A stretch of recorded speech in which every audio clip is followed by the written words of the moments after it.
What's going on? 10 o'clock. Good morning from the Circus Sports at the Mint Kentucky Down Studios. I am Robert Walsh. The Tennessee Volunteers saw their season end with a devastating 95-62 loss to the top-seeded Michigan Wolverines in the Elite Eight. With this defeat, Tennessee becomes only the second team in modern history, joining Florida 2011 through 2013, to lose in the Elite Eight for 3 consecutive years. The loss continues the program's search for his first ever Final Four appearance. The Yukon Huskies secured their spot in the men's Final Four after a stunning 73-72 victory over Duke. Down 19 points in the first half, the Huskies rallied to win on a 35-foot buzzer-beating three-pointer by freshman Braylon Mullings, and the field is set for Saturday, April 4th in Indianapolis. Number 1 seed Arizona taking on number 1 seed Michigan. Number 2 seed Yukon taking on number 3 Illinois. And in NFL news, referee lockout looming as negotiations between the NFL and referees union have stalled, leading to the league potentially hiring replacement officials as early as June 1st. For all your foundation repair and your waterproofing needs, you got to go to USSTN.com. Breaking news at once on your home for the Titans and the Vols. This is 104.5 The Zone.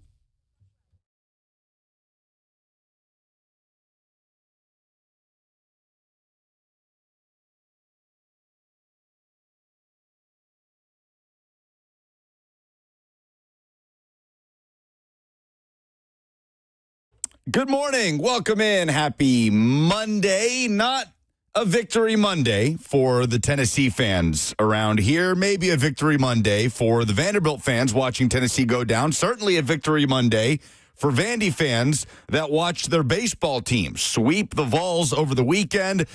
Welcome into the show. We are fueled by Hattie B's Hot Chicken, and there is much to discuss. A Final Four is set. Tennessee season ends in the Elite Eight for a third consecutive year. Owners' meeting set to get underway in Arizona. Replacement referees potentially on the horizon. And, of course, it is another mock draft Monday. We are happy to have you with us. Lucas and Robert with you until 1 o'clock. Here's how it's going to work this week. Buck up and went to owners' meetings. Nobody asked him to. He just went. So we're going to talk to Buck at noon. We're going to talk about everything that's on the docket this week with NFL owners and probably the referee situation looming largest this week in the Phoenix area. So we'll talk to him at 12 o'clock. But until then, we've got you covered on 104.5 The Zone TV, YouTube, Facebook, Twitter, and Twitch. Of course, you can chime in on the F&M Bank chat. You can weigh in 615-737-1045. Bibbity Bobbity on the F&M Bank chat says the Vols didn't fall short. They fell flat on their asses, just didn't have the mentality. What do we call a Monday after a defeat, Robert? It's certainly not a victory Monday for the large portion of Tennessee fans in the audience. Is it an overreaction Monday about Rick Barnes and the state of the Tennessee program? And is this his ceiling at Tennessee? Is Rick Barnes capable of taking Tennessee to a Final Four? Is it just a sadness Monday? A sad boy radio Monday, as Buck would like to call it. What should we dub a Monday like this after the Vols crushing Elite Eight loss against Michigan? Maybe like a bemoaning Monday. Ooh. Where like you just come in what's the rule? You get 24 hours after a bad loss, right? So you can come in today, let it all out. Like if you think Rick Barnes sucks, but you don't really think that. You kind of just want to think that right now. Like, oh, he's a geezer. He's lost it. He doesn't have it anymore. If you want to say things like that, we will allow you to say them today, and we will forget about them. No one will hold your feet to the fire that you were saying that Rick Barnes should be put in an old folks' home. If you want to say that today, I'm not saying that, but maybe you do. 615-737-1045. The NCAA tournament is weird because, different programs have different standards that they can exceed or fall short of. Like for some programs, like this year, Nebraska, just winning one NCAA tournament game was a huge accomplishment and makes it, I think, immediately probably the best season in the history of Nebraska football. For Tennessee, who isn't exactly a program that is so steeped in a deep tradition of runs in the NCAA tournament, but at this point had made back-to-back Elite Eight coming into this tournament, the standard is a little bit different, yet this was a Tennessee team that I don't think many expected to get to the Elite Eight. But what I'm trying to say is you don't have a ton of time to bask in some of the biggest wins in your program's history, right? Like Tennessee beats Iowa State on a late tip-off Friday night. The Vols outlast Iowa State. They hold them off down the stretch in the second half, and they punch their ticket to the Elite Eight for the third year in a row, something that, not many programs do. I learned this weekend that Duke, only for the second time in its history, made a third straight Elite Eight this year. In the modern era, only the Florida Gators have lost in 3 straight Elite Eights. Back in the Billy Donovan years, of course, the 4th straight trip, they won and eventually went to the Final Four and won a national championship. But Tennessee's win over Iowa State felt so massive. This group, I will be honest, I did not expect to make a push all the way to the Elite Eight. But you only have about 48 hours to bask in it, less in this case, and then Tennessee just got throttled on Sunday. 95-62. It's the most points in a game given up by Tennessee in the Rick Barnes era since a 100-92 loss at UNC in November of 2023 when Tennessee was starting to learn what they had in Dalton Connect. And this game, Bert, felt like it was about to be a knockdown, drag-out fight in the first 9 or so minutes. I mean, it's back and forth. Tennessee's got a 16-14 lead. Jacoby Gillespie is plucking away, forcing turnovers at midcourt. Tennessee's winning on the offensive glass, and you're just thinking, okay, as long as they can avoid getting into deep foul trouble, this is going to be a 40-minute battle, and that was not to be. Michigan goes on a 21-0 run, and in the end, when you look at the final numbers of this thing, rebounding even, 42 apiece. Turnovers even in favor of Tennessee, 11 on Michigan, 9 Tennessee turnovers committed. The difference comes down to just making shots, where Tennessee's 32% from the floor, Michigan 52%. Tennessee 19% from 3, Michigan 37% from 3. At one point in the second half, they were like 58% from beyond the arc, and they just blitzed Tennessee all the way to the Final Four, and the Vols go home with a bittersweet feeling of having made yet another Elite Eight, but not even being competitive for the majority of this game. Yeah, that's the interesting part for me from like the Vols fan perspective, because like you already said it, like you didn't expect them to make it to the Elite Eight. So like you're playing with house money at this point, but when you have a loss like this, it still stings.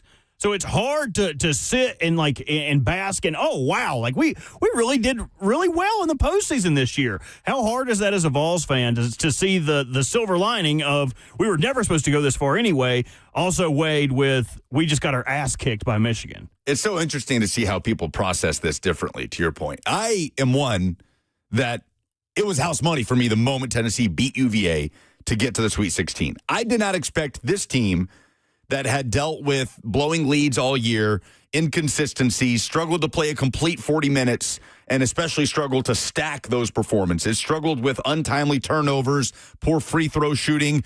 There's no question this team had talent, and the program invested in this talent. But to me, I said at the beginning of the tournament, I'll be surprised if Tennessee gets out of the first weekend. Whether it was Miami of Ohio or Virginia in the second round, I did not think this Tennessee team would make it through the first weekend because it did not have the components of a Rick Barnes team that usually makes a deep run, at least in his Tennessee era, which is vested veterans, foundational players, the Zakai Zieglers and Josiah Jordan-James and Jemai Mashaks and Santiago Vescovis. All of those Tennessee teams that made a Sweet 16 or an Elite Eight or won the SEC tournament under Barnes had those type of foundational guys that had been around for years. This was kind of a transitional Tennessee team, but they got over that hump and then some. And to beat Iowa State and get to the Elite Eight, to me, I thought, okay, house money from here. Other Tennessee fans have a different perspective. I heard somebody calling in to Ramon and Will this morning saying this is Rick Barnes' ceiling. He's not going to get Tennessee to a Final Four. It's time for the program to go find that coach that can build on the success and the standard that Rick Barnes has now built. To which I would say, I think it's insane to say a coach is incapable of getting to a Final Four when he's on the back of 3 consecutive Elite Eights. Tennessee has run into 1 seeds in all 3 of those Elite Eights, and they may have run into the best team in the field. Michigan, 90-plus points in all 4 of their NCAA tournament games. That is the longest streak since 1995 Yukon. So the Vols just ran into a buzzsaw and went home packing. And Michigan will move on to play Arizona. Yukon moves on to play Illinois in a Final Four that is set. Oh, my goodness, what a game this was. Later on in the show, we're going to give you guys a rundown of how this game was viewed by one Ross Johnston. Noted Duke fan, Zone employee, Cover 2 producer, was in attendance for this Elite Eight matchup as Duke melted down a 19-point lead, vanished, and Braylon Mullins with one of the best shots in NCAA tournament history in a scrappy, turnover-filled second half in favor of the Huskies for Yukon and Dan Hurley to move on to yet another Final Four. Dan Hurley seeking a third national championship in 4 years. That was one of the most entertaining games in NCAA history yesterday. Y'all be nice to Ross today. I know, he's down bad. Y'all be nice to Ross today. I've never been one to bully and pile on. Because this sucks. Oh, sure. If you're an actual Duke fan, especially a team that everyone universally hates for like reasons unbeknownst to them, they just know that they're supposed to hate Duke. Like, oh yeah, we don't like him because nobody liked him in the 90s, and we just don't like him. We're glad they lost. Be nice to him today. He didn't deserve this. Ross is a good boy. Duke, he's a good boy. Duke has had a lot of unlikable figures over the years, I would say. I think you're right. They are one of those programs that people just have this built in. Every sports fan feels like they're supposed to hate Duke. But I will say Duke also does a nice job of providing like one super hateable player per generation. Although I don't know who's the most recent. Grayson Allen. I was going to say Grayson Allen, but that's a ways away now. I mean, when did he play? It was over a decade ago. Yeah, we're just hating him because we hate him. Yeah, pretty much. We put a poll out today. Which way would you rather lose? Or actually, I don't know if we did put this out as a poll. No, but we can. What was it? Which loss is worse for you? Would you rather make it and just get totally curb stomped in front of everybody and their mama, or would you rather have your heart ripped out of your chest with a second left? Oh, all is lost moment. Like if you're talking about a hero's arc, like the rise, the fall, the all is lost, and then the phoenix. You know, I think I'd rather lose like how the Vols lost. I agree. I think I'd rather just get stomped out.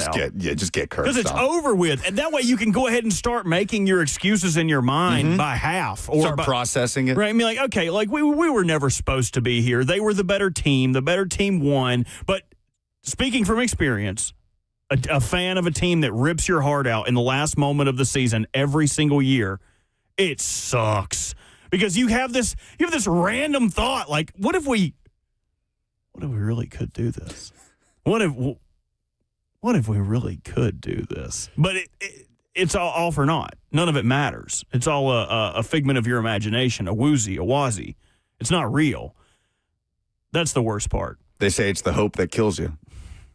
Which is what made this Tennessee run to the Elite Eight, to me, the most satisfying of the three that have happened under Rick Barnes' watch.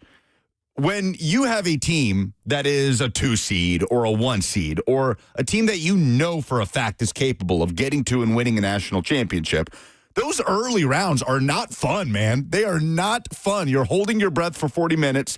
You're hoping you don't fall victim to a Cinderella moment. You know that you are supposed to get to a certain point in the NCAA tournament for the entire season not to be deemed a complete and utter failure. That is kind of how I felt watching Tennessee each of the last 2 years, the Dalton Connect year, last season with Chaz Lanier, where it was first and second round. No, you have to win or it's an abject failure. And then you get to the Sweet 16 and getting to an Elite Eight is an accomplishment. And no question, Tennessee's win over Kentucky in the Sweet 16 a year ago was extremely satisfying in that rivalry. But this Tennessee team doing something that the majority of Tennessee fans did not expect them to do has me feeling okay this morning after watching Michigan, who, like I said, looks like the best team in the country, and that is a heavyweight fight that they're going to be up against in Arizona.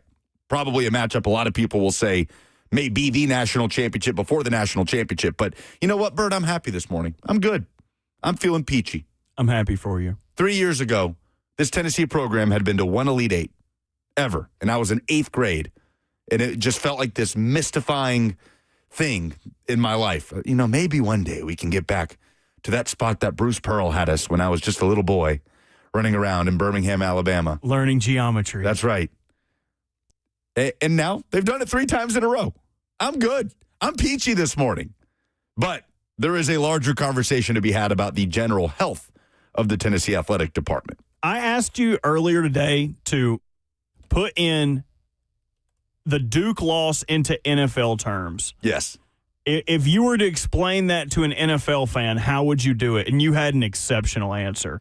And if you have a better one, I would love to hear it. 615-737-1045. But I fear that Lucas has hit the nail on the head, and he just took everyone's milk before anybody gets a submission. But you said a certain game between which teams? So it doesn't match up with the stakes of Duke Yukon, right? When you're in the final 8 in the country and the national championship on the line and all these things. But I came up with the Raiders-Patriots game a couple years ago. I guess it was more than a couple years ago. Mac Jones was quarterbacking the Patriots still, maybe 3 seasons ago. Raiders-Patriots, game's tied at 24. The Patriots have the ball, and they get a big play with Ramondre Stevenson in the run game up the middle. The clock is at zeros, and then they start going pitchy, woo-woo, looking for a miracle play instead of just going to overtime. And then I think it's Jacoby Myers who just turns and just yeets the ball all the way back into the backfield where it's easily picked off by Chandler Jones. He stiff arms Mac Jones into oblivion and runs into the end zone for a walk-off victory. To me, that felt pretty equivalent to what Duke and Yukon did, with Duke just a crushing mid-court turnover and then Braylon Mullins turning it into a legendary 35-foot. I mean, it wasn't even a heave. It was just a jump shot. He looked like he was shooting a free throw from the logo, and he drills it with .3 to complete the 19-point comeback. Yeah, that was tough. We have some other people in here. Music City Miracle, 28-3 Falcons, Pats Seahawks, right on the goal line. You're almost there. All those are good. Someone also says the Buffalo Bills' 4 straight losses is still greater than the Vols' 3 Elite 8 losses. I would agree with that. Buffalo Bills fans are in hell. They are still where your 8th grade self was. Maybe one day. One day we can make it back. Maybe one day, buddy. Maybe one day. Maybe one day Tennessee can get to a Final Four. Ronan Q on the F&M Bank chat says, why are we just talking about the losers? It's true. We are just talking about the teams that lost yesterday in Tennessee and Duke. We talk about Illinois. Right. You want to talk about the Illini? I mean, we will talk about the Final Four field that is officially set, but we are 4 weeks out from the NFL draft in Pittsburgh. It's crunch time. 30 visits starting to come around. Pro days have been happening. Tennessee's pro day will be happening tomorrow in Knoxville, which means we've got Mock Draft Monday coming up next.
Don't get too many more of these. How many more? 4 exactly? Do you have a countdown in your head, Robert, of how many days until the first round of the NFL draft? Thursday will be 3 weeks. So what is that, 24? 25. That's good math. Okay, no, Thursday will be 21. Mm-hmm. So Wednesday's 22. Tuesday's 23. 24. So it's like 22 and a half. Very exciting. Right? Something like that. Just don't think about it. It's like time spent in the sauna. If you go in there and you're like, I'm going to do 30 minutes. Well, I guarantee you around 22 minutes, you're going to be like, dang, it's hot in here. Yeah. Damn. But if you go in there and you're like, I'm just going to stay in here until I can't stay no more. Sometimes you'll stay like 25 and be like, oh, dang, I've been here 25 minutes. That's how I look at the draft. Just don't think about it. Really? Think about what you're doing for dinner, watch some prospects, but do not think about how close it is, because that brings everything to a screeching halt. Kind of like looking at the clock in a game, and you're like, dang, this baseball game's going quick as hell. All of a sudden, rain delay. Yeah. Or watching the clock when your team is a lead. You're like, oh, you're just watching every second. They've only got okay, you lose about 35 seconds per possession. They need to get one first down here, and as soon as you start doing clock math, you're busted, dude. I am surprised by that, though. I thought you would have a mental countdown. It's a better exercise, what you're doing. I have that for the World Cup. I can tell you on any given day how many days are left. How many? 73. What? 73 days. How many days till you get married? Oh, well, that's not fair. It is fair. That is fair. The World Cup is more. 73 days is crazy. Anything more than 3 weeks, more than a month is crazy. I get married in over a year. I'll start the countdown within 12 months. I messed up with Cheyenne this weekend. I was like, man, we've been together like 5 years. She was like 7. I said like 5 years. Yeah, like a little bit more than that. Something like that. So today we hone in on Matt Miller of ESPN, who has done a full 7-round mock draft. I bet he's got a daily countdown for when the NFL draft begins. 7 rounds. And, of course, we look to the top of the first round on this Mock Draft Monday. Welcome back to the show, by the way. We are fueled by Hattie B's Hot Chicken. Let them fuel your watch party as the tournament action wraps up this coming weekend. Number 1 overall, no surprise, Fernando Mendoza going to the Las Vegas Raiders. Number 2 overall, he has Arvell Reese, the edge rusher out of Ohio State, headed to the New York Jets. At number 3, Francis Mauigoa, the Miami offensive tackle to Arizona. At number 4, Jeremiah Love, Notre Dame running back. Titans fans rejoice. Yes, the Love buzz. And we put it to a poll at Lucas Panzicas, where you can go vote. We'll update the polls at the end of the show. Are you on the Jeremiah Love or bus train at this point for the Titans at 4? Because it really feels like more and more Titans fans are officially in that mode, that they're going to be upset if they don't see Jeremiah Love drafted by the Titans at number 4 overall. Now, we can say that, and Titans fans, that's the thing. There's so many. We've talked about how much variety there is, the options at number 4 overall. But there's also a lot of players that are easy to get up for at number 4 overall, right? You can convince yourself to fall in love with David Bailey with the long arms and the crazy production at Texas Tech. You can convince yourself to fall in love with Ruben Bain and throw all the short arm stuff out the window. The dude just produces, and he's a great fit for Robert Saleh. You could absolutely be convinced to fall in love with Carnell Tate coming out of Ohio State. And, of course, there's Jeremiah Love. What I find interesting about this mock draft in particular is that when we have conversations around who would be selected at 4 overall, a lot of people say 4 is too early for Carnell Tate. It's too early. Look at Love. Look at David Bailey. Look at Ruben Bain Jr. But in this mock draft, Carnell Tate goes at 6 to the Browns. And then, okay, Mansour Delane at 7 to the Commanders. David Bailey doesn't go until 8 to the New Orleans Saints. Ruben Bain doesn't go until 9 to the Kansas City Chiefs. I wonder how Titans fans look at that, with especially comparing a player that everyone, I'm not going to say everyone, but it seems pretty consistent that most people say that if you're against Tate, 4 is too early for Tate. And here it sees him going before 2 players that are commonly mocked to the Titans at 4. We had Daniel Jeremiah on the show last week, which you can go and watch on YouTube, on the 104.5 The Zone YouTube page. Like and subscribe while you're there, who has Carnell Tate going 5 to the Giants. So if Daniel Jeremiah believes Carnell Tate is worthy of a top 5 pick, and Matt Miller believes Carnell Tate is worthy of a top 6 pick, why should you be so adamant that Carnell Tate is not worthy of a top 4 pick? A conversation I'm sure that will continue throughout the pre-draft process. Here's what Matt Miller writes on the Jeremiah Love selection at number 4 overall. Tony Pollard and Tajay Spears are solid running backs, but not the game-changing options needed to support second-year quarterback Cam Ward. Love is a rare running back prospect with home run speed, as shown by his multiple touchdown runs of more than 90 yards, and he has finishing power at 214 pounds. He's also a seasoned route runner and proven pass catcher with 63 career grabs for 6 scores. The Titans checked enough boxes in free agency and by trading for Jermaine Johnson to make a luxury pick here. Love has the tools to be one of the NFL's best running backs very quickly. There does seem to be some level of rhetoric in a lot of these mock drafts that suggest Titans traded for Jermaine Johnson. They're good at edge. And maybe that's extreme. I don't want to project that opinion onto Matt Miller. I'm not prepared to say that that's a box checked, which is kind of what he insinuates here. But it does give you some room to operate, right? And not handcuff you to needing to draft an edge rusher at number 4 overall. Well, considering this mock draft, they don't get to go back to that well in the second round either. Because at 35 overall, he has the Tennessee Titans selecting Chase Bisontis, who is a guard out of Texas A&M. Widely thought of as the second best guard in this class. If you're going to take out all the tackle converts that could move there, people suggesting that Fano would be an extremely athletic guard. But if we're looking at strictly just the guards here, the second best guard, Matt Miller writes, Tennessee needs an immediate starter on the interior with guard Kevin Zeitler as a free agent and center Lloyd Cushenberry being released. Bisontis played right guard and right tackle before settling in at left guard. He has the versatility to start out of the gate as a right guard opposite former first-round pick Peter Skoronski. I'm interested to see how Titans fans would feel about this, because this would essentially, outside of center, solidify all of the other 4 positions on your offensive line moving forward. That is an interesting component of this. Obviously, Love at 4, Bisontis a guard at 35 go hand in hand. But if you're a Titans fan, are you good with getting through the 35th pick, hearing both names called, and not having neither an edge rusher nor a wide receiver be one of those two? The next edge that was selected, so one pick ahead of them in this mock draft, Zion Young, the edge out of Missouri, went. Down all the way at 46, the Tampa Bay Buccaneers select T.J. Parker, who is a late riser in this. And you're going to see that surrounding most of the Clemson players in this draft. Clemson, down year last year. No one had a great year. Peter Woods, Avion Terrell, T.J. Parker, anyone you look at, the metrics were down in 2025 for them. But people are starting to look at the 24 tape and wondering why it may have been down and signaling that the Clemson defensive coordinator may not have been the guy that he was brought in to be. But a lot of these players having a polarizing draft selection of where they end up landing. The players that were on the board at 35 when they took Chase Bisontis. Wide receiver Denzel Boston, who is a favorite among Titans in the second round.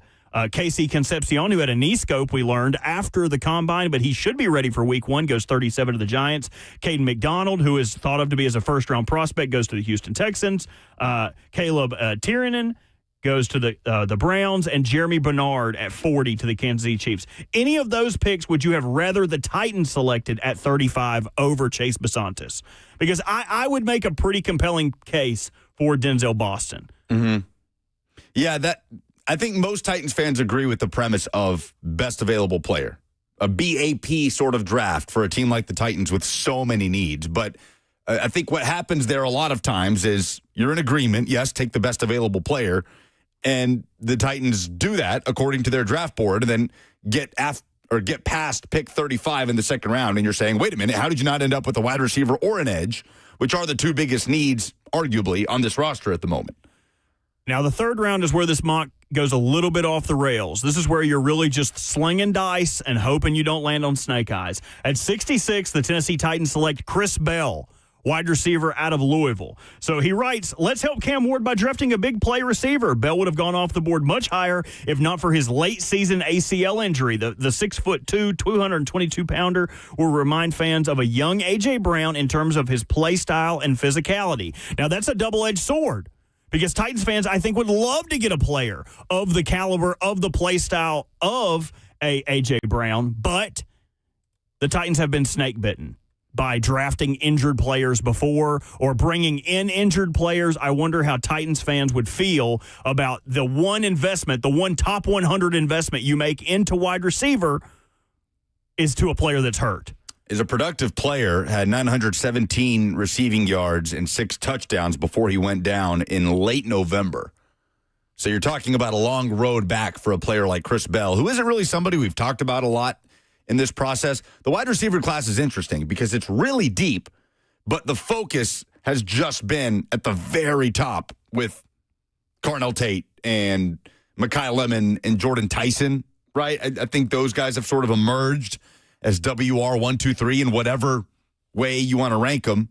Denzel Boston is sort of in that maybe late first-round conversation out of Washington if there is a run on receivers. Chris Brazzell is a bit of an X factor, I feel like, in the wide receiver discussion. Where does Matt Miller have Chris Brazzell going in his latest mock draft? Ooh, that's a great question. Let's see where Brad. He's got him going all the way down to 99. See, and that's the tough part for me because not only do you take – I'm not going to say that guard's not a need. Maybe I'll say it's not a sexy need in the second round. In the first round, you don't really go need. You go BPA. In the second round, you need a guard, so I'll say that is a need pick. But to take a injured player over Chris Brazzell, that's the downside to me. Give me Chris Brazzell. Give me someone who can start and play and go through rookie minicamp and go through training camp and work with Cam Ward and get those reps because that's what a rookie needs. They need time on task. They need to spend time with their quarterback doing the whole exchange where, here, let me throw you one long, let me throw you one on a curl, and understand each other's feet and understand the placement on the field, how Cam Ward likes to throw his balls. They need that time together. I think it would be a huge downside if they invested one of their top 100 picks into a player that might not be ready at the beginning of the season. Yeah, so Matt Miller has Chris Bell going to the Titans with their third-round pick, and then Chris Brazzell well after that. Still in the third round, but the second-to-last pick of the third round at 99 overall to Pittsburgh. Chris Brazzell, by the way, will have his pro day tomorrow, Tennessee's pro day in Knoxville, beginning at, I think it's scheduled for 12:45 Eastern, 11:45 Central. We'll see how timely they are tomorrow, but Jermont McCoy, of course, will take the headlines. That's what I was about to ask. So before we see them hit the field. Is he expected to work out? He's expected to work out. Okay, so we would finally get some numbers. I mean, pro day numbers are generally skewed, but with the way that measurements have been skewed at the Combine, I feel like it gives us at least some starting point for a player that was thought of as the best player in his position before not really showing up at the Combine. Okay, so through 3 rounds, the Titans have addressed running back, right guard, and wide receiver in the draft. Who do they select at 101?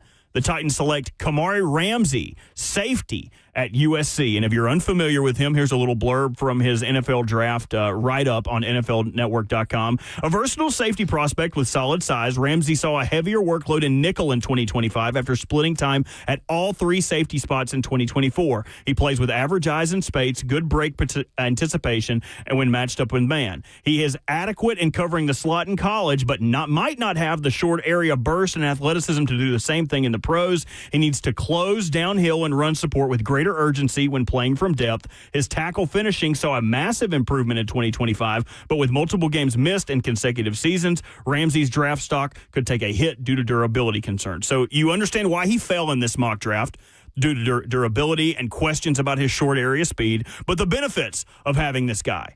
He's multiple. He's played all 3 safety positions. You could put him at nickel in a pinch. But I wonder where this stands with you. Through 4 rounds, 4 picks, the Titans have not addressed corner or edge. Now, I'll give them the benefit of the doubt at corner in this scenario because they did go pretty deep into free agency, adding 3 corners who could give you some starting experience.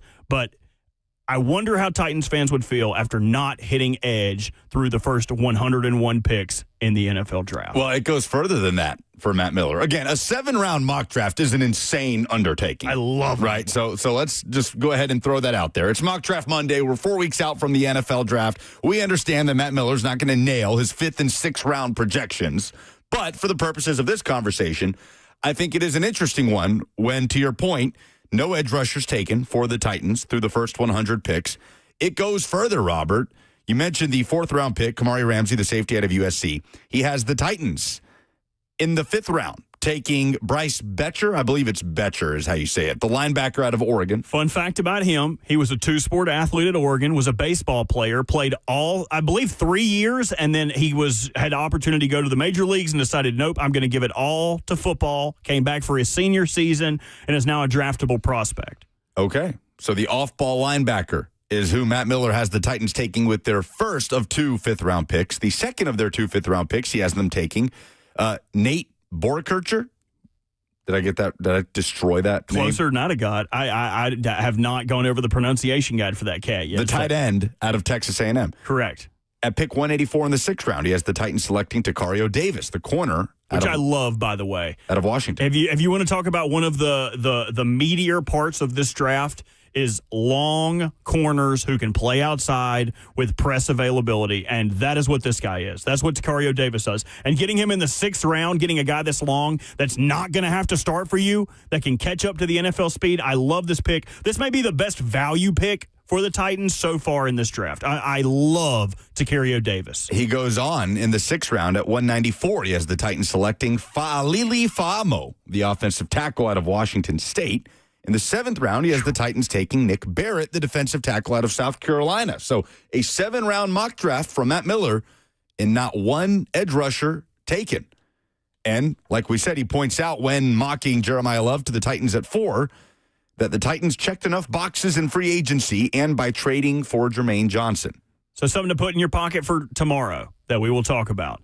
Which position are you comfortable with the Titans not addressing through 7 rounds of the NFL draft? We'll have that conversation tomorrow, but I think Titans would wince a little bit with selecting a tackle from Washington State. We don't want to be helmet scouters, but the last time that they had a tackle from Washington State, it did not go so well. But I think they would wince even harder at no edge rushers taken 100% throughout all 3 days. And they got done kind of dirty. Like in the 1st round, you had your pick of the litter. David Bailey's on the board, Reuben Baines on the board. You can go any of them. You go BPA with Love. Now, this may be the downside of going Love, where you miss out on the premier edge rushers. You get to the 2nd round, and it's like Zion Young goes 1 pick in front of you. Who are you going to take then? Is there really a guy worth taking there? You don't see it. If you don't take an edge at the top, it gets a little tricky going through the rest of the draft. Just something to think about. A fun exercise with Matt Miller today. 615-737-1045 is how you chime in. We have a Final Four set on the men's side, and we give you a step-by-step on the Duke loss through the eyes of one Duke fan in Ross Johnston. That's next on 1045 The Zone.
Oh, thought we were in for just a sleepy Sunday to wrap up the Elite Eight. Michigan dusted Tennessee.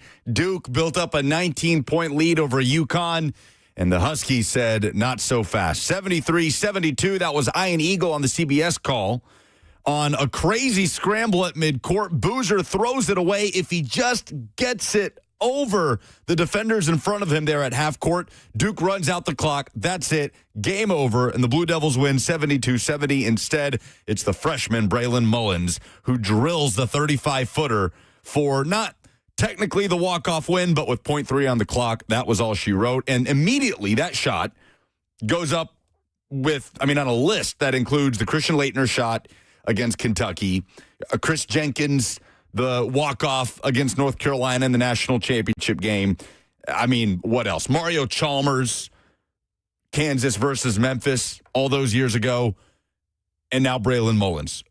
Absolutely belongs on that list. One of the greatest NCAA tournament moments of all time, and Yukon is back in the Final Four. Now, you said in the first segment, we need to be nice to Ross today. And I'm with you. Like, I'm not one to sit there and dunk and pile on when people around us or our friends are hurting after a heartbreaking loss. But I do want to relive some of these moments in our little text chain that we have here. This is tough. Kind of the show group. So Sunday, 4:57 p.m., Ross says, Hurley won't let these refs breathe during media timeouts. Buck says he's got to do something. They're getting absolutely drilled. Also, Dan Hurley was in peak form yesterday, like just pure psycho mode. Did you see that? I missed this during the game. The stare down moment where his blazer's like half off. It's like hanging off one of his shoulders and on the other one. And during a timeout, he literally walks up to the ref and puts his forehead on the ref's forehead and just kind of stares him into his eyes for about 2 moments. And the ref walks away, and Dan walks away still glaring at him. I got to send you this. Like, it was. No, I saw it. Ross put it in the chat. Oh, okay. This was peak Dan Hurley yesterday. Did this happen after the shot? I don't know at what point exactly in the game it happened. Yeah, Ross sent it because somebody quoted it saying this absolutely should be a technical foul. Not just someone. It's Sam Decker. Sam Decker. That's right. Who is Sam Decker? You don't know who Sam played for Wisconsin, I believe. I don't know. He was a draft pick in the NBA. Okay. It's starting to sound familiar. White boy with a lot of flavor. Oh, that's right. No, I'm just kidding. It's sounding a little familiar. Anyway, Ross sends a picture into the group. He was in attendance in Washington of this Elite Eight matchup. At 5:19 p.m., we get a picture of just a wide shot of the arena at halftime where it's Duke 44, Yukon 29, and Ross says, our arena, MFers. And then just about 20 minutes later, Buck says, hang on, ... Yeah, Buck is always, if there's ever an opportunity to like stick you between the ribs with a shiv, Buck will find a way. Which, by the way, he overslept primetime last night, but he had plenty of time to lambast Ross in the chat. But the time difference in Arizona was too great. The sun was beating down on his brow. Well, Buck says, hang on, and then there are no messages in the chat until about a half hour later where Ross just says, worst day of my life. I hate it for him. And you came in, you said, I'm sorry, buddy. You were very kind. But just an absolutely insane way to end that game. Craziest game of the tournament. Yukon coming back from down 19. Points off turnovers in the second half. Yukon 16, Duke 0. And that was the difference. That was the difference in this game as Yukon moves on. And the Final Four is set in stone. So this is interesting because you have, on one side, a team in Yukon that is an established championship contender under Dan Hurley, 2-time national champs under Dan Hurley, looking for a third, who has had the hardest path to the Final Four out of anybody. We talked as soon as the bracket dropped about the juggernaut of the East region. The coaches alone, whether it's Tom Izzo or Rick Pitino or John Shire or Bill Self, it just goes on and on. Mick Cronin. Yukon, to get to this point, had to beat Furman in the first round, Mick Cronin and UCLA in the second round, Michigan State holding off that comeback from Tom Izzo and the Spartans in the Elite Eight, and, of course, Duke, the 1 seed, beat Michigan State in the Sweet 16 and beat Duke in the Elite Eight. Hardest path to get to the Final Four, in my opinion, of this field. Meanwhile, Yukon, the most favorable, unquestionably, beat 14 seed Penn in the first round. beat double-digit seed VCU after they knocked off UNC in the second round. Not a double-digit seed, but beat Iowa. Did not have to face Florida in the Elite Eight in a 71-59 win. Iowa just ran out of gas as the 9 seed, and Illinois ends up in the Final Four. That's also part of what makes this, to totally pivot, frustrating for Tennessee fans, is that 3 straight years in the Elite Eight, and you've ran into just a juggernaut and a matchup nightmare. A 1 seed in Purdue, and then in Houston, and then this year, of course, in Michigan, who arrives to the Final Four in Indianapolis to face Arizona in a matchup that is probably going to be viewed as maybe the de facto national championship. Of course, if Yukon gets the national championship, who are we to say that that is going to be decided in the Arizona-Michigan semifinal? But it's hard to ignore the juggernaut matchup that this is. 2 of the top 5 offensive teams in the country. The number 1 and number 2 team in the country in defensive efficiency. Michigan 1, Arizona 2. Both teams, veteran squads that have great size. Both have been number 1 for long stretches this season. Both have set records, program records for wins this season. Arizona getting past Purdue, whose time runs out. Michigan, of course, just stomping all over Tennessee in the Elite Eight. And there's your Final Four on the men's side. Women's Final Four will continue to be sorted out later on tonight. Oh, we didn't even mention a heartbreaking loss for Vanderbilt over the weekend against Notre Dame in the Sweet 16. But early spreads on the men's side, Illinois 2.5-point favorites over Yukon, which I am slightly surprised by, that Yukon is an underdog in the Final Four, and Michigan basically a pick 'em against Arizona, 1.5-point spread. B. Jern in the chat. I'm not going to dunk on Ross. Proceeds to dunk on Ross. We were just reliving some events. That's all. We're just reliving some events. I just wanted people to see this through the lens that we saw it yesterday. Just an insane finish. 615-737-1045 is how you jump in. We will get to your phone calls. David, Curtis, we will get to you guys on the other side and preview what's on the docket for owners' meetings in Arizona this week, which Buck is in attendance for. That's next on 1045 The Zone.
What's going on? 11 o'clock. Good morning from the Circus Sports at the Mint Kentucky Down studio. I am Robert Walsh. The Tennessee Volunteers saw their season end with a devastating 95-62 loss at the hands of the top-seeded Michigan Wolverines in the Elite Eight. With this defeat, Tennessee becomes the only second team in modern history to lose in the Elite Eight for 3 consecutive years. The loss continues the program's search for the first-ever Final Four appearance. The Yukon Huskies secured their spot in the men's Final Four after a stunning 73-72 victory over Duke, down 19 points in the first half. The Huskies rallied to win on a 35-foot buzzer-beating three-pointer by freshman Braylon Mullins. The field is set for Saturday, April 4th in Indianapolis. Arizona taking on Michigan, and Yukon taking on Illinois. In NFL news, the referee lockout may be looming as negotiations between the NFL and the referees union have stalled, leading the league to potentially hire replacement officials as early as June 1st. For all your foundation repair and your waterproofing needs, you got to go to USSTN.com. Breaking news at once on your home for the Titans and the Vols. This is 104.5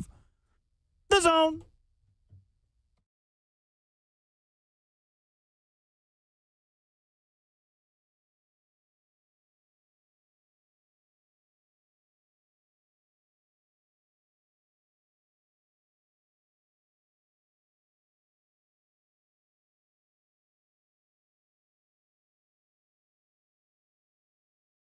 Owners meetings underway in Phoenix. NFC coaches are meeting with the media. We're starting to see quotes trickling out. Buck is in attendance in Arizona. He will join us coming up in 1 hour to talk about everything on the docket as owners get together. Rule changes that will be discussed, as you heard in the update, a potential referee lockout with the CBA that is up at the end of May. Could replacement refs once again be on the horizon? Much to discuss there. Welcome back to the show. Fueled by Hattie B's Hot Chicken. 615-737-1045 is how you jump in. So we are going to discuss everything that is expected to be discussed at owners' meetings this week. But first, we hear from you. 615-737-1045. Curtis in Nashville is up first this morning. Hey, Curtis. Hey, good morning, Lucas. You asked earlier, are Titans fans going to be pissed if we don't get love at 4? And you're dang right we're going to be pissed if we don't get love at 4. And look, I know Edge is in need, and Bailey's a great player, but it'll be a waste of his career, just like we're wasting Simmons' best years since we can't even sniff the playoffs because we can't even score points. And the alternative is, okay, go get a wide receiver. Well, that's too risky because we're not really drafting a lot of good wide receivers lately. You know, Elick been a good caveat to that. But Cam's play is directly impacted by a bust receiver. And we need a dynamic playmaker that doesn't need Cam to be successful, and that's a running back. And this is Tennessee, baby. We love running backs down here, and I love. Hey, thanks for the call, Curtis. You're not alone. But here's the thing, though, and I appreciate the energy that you came with. I suppose you're right that Jeremiah Love doesn't necessarily need Cam Ward in order for him to be effective. He kind of does, right? You need a balanced offense to be able to maximize the passing game and the run game. But what Jeremiah Love does need, that the Titans do not have, is a secure offensive line situation in front of him. So I understand what you're saying, but your logic of you don't want a player that needs Cam Ward in order to be successful. Well, Jeremiah Love needs other guys in order for him to be successful as well. And I don't know that the Titans have those players in place right now, especially on the interior of the offensive line, where the only surefire starter is Peter Skoronski at left guard, who's a good player at this point in his NFL career and is deservedly going to get an extension in all likelihood this offseason. But I won't say the Titans' offensive line situation is as bad as the Raiders was last year, because it was abysmal. The Raiders' offensive line situation was abysmal last year. They were unable to maximize Ashton Genty because of just how bad that situation was. The hope is, with the clock ticking on his rookie deal for the Raiders, that they can, get more out of that player in 2026. He did knock on the door of a 1,000-yard season, Robert. I mean, Genty was not some sort of bust his rookie year. 975 yards, 5 touchdowns, averaged under 4 yards a carry, but like we said, hardly anything around him set him up for success. And that is ultimately the concern with Jeremiah Love. We all understand you have to put the pieces in place for him to be successful down the road, but will those pieces be there enough his rookie year to be able to squeeze all the juice out of that rookie contract for a running back drafted 4th overall. Also worth talking about who was calling the plays in Vegas at that time. Like, I would go so far as to say Chip Kelly could not lace Brian Dable's play-calling boots in the NFL. I would go that far as to say right now. Like, if Love did go to Tennessee, he would be in much better hands. It would be a better situation, and he would be in better hands than Ashton Genty landed in last year. 615-737-1045. Titans fans love Love. Maybe it is just the running back mystique with this franchise, that chain of Earl Campbell and Eddie George and Chris Johnston and Derrick Henry. Maybe that's a part of it. I don't know. Titans fans are going to hate me for saying this. I kind of want him to go to the Commanders at 7 just so they can do the whole. Have you ever drove through Virginia before? Yes. And noticed the billboards that say Virginia is for lovers? I don't recall. So Virginia, that's the phrase. Virginia is for lovers, and it would be a good promo reel. It would just for Love coming into town, passing the billboard. Virginia is for love. I don't even know what state most claims the Commanders. That's a good question because Maryland has a good draw to it because they're right across the river. Yeah, they currently play in Maryland until the new stadium opens. Right. Probably Maryland, but then you're also fighting Ravens fans. Yeah. Like it's like a house divided situation. So maybe Virginia. Interesting. It would be tough. Yeah, good case study. Let's see who Virginia's NFL team is. Yeah, what is the most commonly supported NFL team in the state of Virginia? While you look that up, 615-737-1045. Back to the phones with Rex in Hillsborough. Hey, Rex. Hey, fellas. Yeah, I just wanted to talk for just a minute about the state of the men's Tennessee basketball program. I think any sort of criticism that's been thrown Rick Barnes' way and the program's way really since yesterday afternoon is ridiculous. I mean, I think at the very least the Tennessee men's program would be considered to be a top 10 men's basketball program, especially over the last handful of years. 3 straight Elite Eights, outstanding. Lucas, I'm kind of like you. Once they got past Virginia, I considered anything on top of that to be gravy. I mean, they're playing with house money. Really pleased with Rick Barnes and the program and kind of where we're headed. I think he's got a couple of years left, 2 to 3 years left, hopefully. By far and away the best coach that Tennessee's ever had. But I'll leave you with this. You heard it from Rex in Hillsborough first. If Tyler Tanner is not in the NBA next year, he's going to be in orange and white. He's transferring. Get ready. Thanks. Oh, man. Thanks for the call, Rex. Calling your shot on that one. Tyler Tanner to follow in the footsteps of Jalen Carey, the path from Vanderbilt to Tennessee. I don't know what you have to stake that claim, but that's quite a statement. Tyler Tanner, local guy, Brentwood Academy, was fantastic running the point for Vanderbilt this season. Let's hear from Rick Barnes after the game. We've talked about Barnes and sort of this fountain of youth that the new landscape has been for him, right, where the recruiting grind is not nearly what it was, and NIL is such a huge factor, and Tennessee is fairly well equipped in that space for Rick Barnes to go and address roster needs year in and year out. And it's interesting the effect it has on some coaches versus others, where it will drive some coaches out of the game. And for coaches like Rick Barnes, it seems like it just keeps him coming back. This was Rick Barnes talking about his future after the loss to Michigan yesterday.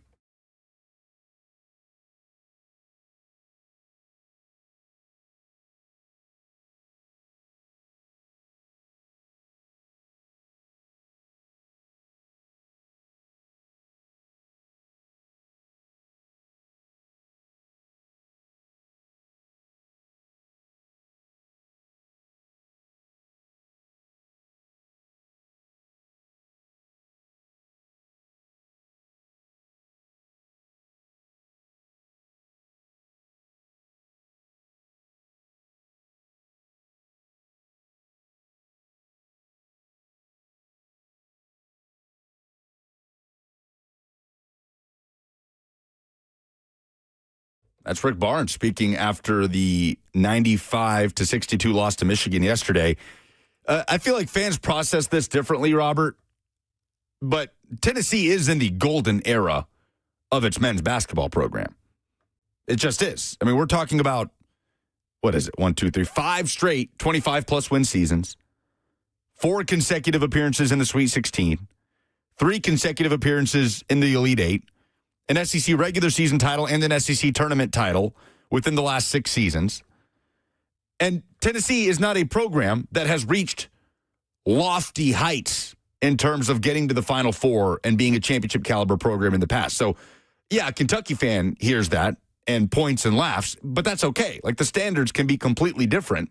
Tennessee is in its golden era of men's basketball.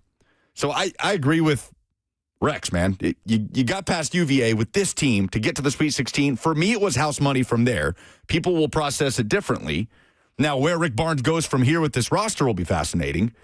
I saw a quote from Nate Ament after the game. He was, of course, asked about his NBA future and said, quote, no, when asked if he's made any decisions. I'm just here with my teammates trying to enjoy as much time as I have left with them. Ultimately, I'm going to talk with the coaching staff in my circle and see what is the best decision for me, but no decisions yet. Nate Ament is largely expected to go into the NBA draft to be the top 10, top 12 range draft pick. He averaged 17 points, 6.4 boards, 2.4 assists this season. So Tennessee, in all likelihood, will have to replace a guy that was considered to have a lot to do with what this team's ceiling was this year. Tennessee obviously is going to have to replace Jacoby Gillespie, who, when you talk about leaving an impact on a program after only spending 1 year, man, Jacoby Gillespie, the full circle moment that it was for him from Greenville, Tennessee, starting at Belmont to Maryland, and then ultimately landing at the program that he grew up rooting for, broke a single-season record for steals, had 6 yesterday to break that record against Michigan, and he obviously will have to be replaced. It's a huge hole there at point guard. Felix Okpara, maybe the best big man of the Rick Barnes era, especially defensively, on the way out. Assistant coach Justin Gainey heads to NC State. That was some news this morning. Widely reported that NC State is hiring Justin Gainey off the Tennessee bench, former NC State player and assistant, to go replace Will Wade as the coach of the Wolfpack. So who does Tennessee have coming back? J.P. Estrella, Jalen Carey, Bishop Boswell, theoretically, right? I mean, the transfer portal, we'll see what happens with this team. So there are going to be parts and pieces there, but it will be yet another year where there's not really a lot of continuity for Rick Barnes' team. And in past years, he has not made deep runs with those type of teams until this season. So Rick Barnes says it's pretty much giving him new life. We'll see what that looks like with the way he addresses Tennessee needs this offseason. Henry in Antioch is up next. Hey, Henry. Hey, Bert. Hey, Lucas. Long-time caller, first-time listener. As a UT fan, if we never play a Big Ten team again, it'll be too soon. For some reason, it's always just heartbreaking losses from Purdue and Illinois in the Music City Bowl, our basketball rivalry versus Purdue, Ohio State in the college football playoffs, Michigan just now. Any other conference, gladly play them. Big Ten, don't want to touch that. Thanks for the call, Henry. That is, I did put it to a poll. At Lucas Panzika is where you can vote. Which opponent has provided more heartbreak for Tennessee in the tournament, Purdue or Michigan? Because this thing just keeps happening, man. Michigan, that goes back to the Conzo Martin years where Tennessee made a Sweet 16 run out of the first 4, and every Tennessee fan remembers the controversial call, the offensive foul on Jarnell Stokes that swung that game late, and Michigan moves on to the Elite Eight. That might have been the year Michigan went on to play Louisville in the championship. I could be mistaken. Tennessee gets bounced by Michigan a few years ago with Kennedy Chandler right after they win the SEC tournament for the first time in decades. The Vols got bounced in the second round by Hunter Dickinson in Michigan. And then it happens just dusted in the Elite Eight yesterday. And then, of course, there's the 2 Purdue games in basketball where you lose in the Sweet 16 with that Grant Williams, Admiral Schofield team in overtime, controversial officiating in that one as well. And then the Dalton Connect versus Zach Edey juggernaut matchup 2 years ago in the Elite Eight that sent Purdue on to the Final Four. I don't know what Tennessee's got to do to avoid these 1-seed Big Ten teams in these moments. Now, Tennessee's had different, more favorable paths laid out before. I mean, Tennessee couldn't get past FAU in the Sweet 16 when there felt like there was a pretty good path to the Final Four laid out there, and the Vols could not capitalize. So I'm not going to bemoan Tennessee not getting these favorable matchups when they have before in the past and did not take advantage. But there's no doubt Tennessee, every time it seems to get to the Elite Eight under Barnes, just runs into one of these monster Big Ten squads. Yeah, the Big Ten just has y'all's number, like college football playoff. Ohio State just stomping you out. The bowl game this year, Illinois. You're right. Something must be done here. Yeah, you got to play more ACC teams, I guess. How can Tennessee get over the Big Ten hump? I do have a question to pose. How could they get over the Big Ten for the big win? That's what the newspaper would say. That's a very British tabloid. It has to rhyme more, though. Yeah. Big Ten, big win, not enough rhyming for you? I don't think so. But I do have a question. I have an answer. I do have do you? The question is, did Tennessee kind of blow a 3-1 lead in the NIL space here in the year 2026? Let's talk about it coming up next.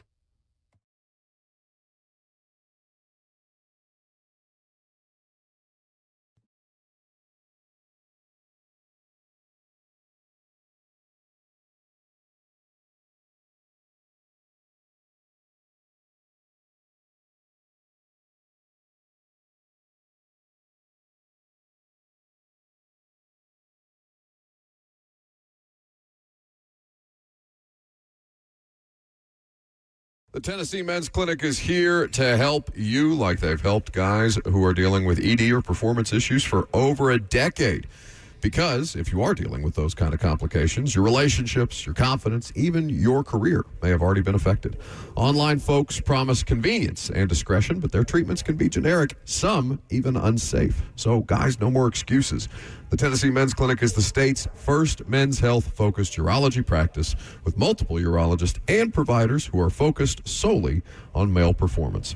No unproven snake oil or peptides without solid research. Since 2014, they've pioneered men's health in Tennessee and have been testing and growing to make sure that you get the best care and the safest, most effective treatments. So call today at 615-208-9090. That's 615-208-9090 or book online in under 30 seconds at TennesseeMen'sClinic.com.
a few years now into this NIL era of college athletics. And the question that we posed in the last segment is, did Tennessee blow a 3-1 lead in that space? Did Tennessee, who we thought got out in front of this, who was one of the first programs to truly invest in player acquisition, talent acquisition through the NIL space with that groundbreaking deal for Nico Iamaleava, and who we thought to be one of the first programs to truly dive headfirst into that way of doing things, fast forward to 2026, has it really paid off in a way that Tennessee fans would want it to? And to make it more specific, when you put that up next to the resurgence of the Vanderbilt Athletic Department, who's in a better place right now in terms of athletics, Tennessee or Vanderbilt? This year, I'm not talking about the vacuum of the 2025-2026 academic year, but there's no question the answer is Vanderbilt in that regard. Destroyed Tennessee at Neyland Stadium on Senior Day. Took 2 out of the 3 basketball matchups on the men's side. The women absolutely had a better season and won the head-to-head over the Lady Vols. And the baseball team just swept Tennessee with 3 straight walk-offs at Hawkins Field over the weekend.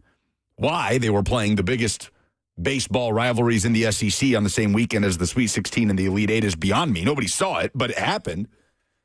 And a walk-off grand slam allows Vanderbilt to complete the sweep on Sunday. So it's kind of a 2-part question here, I suppose.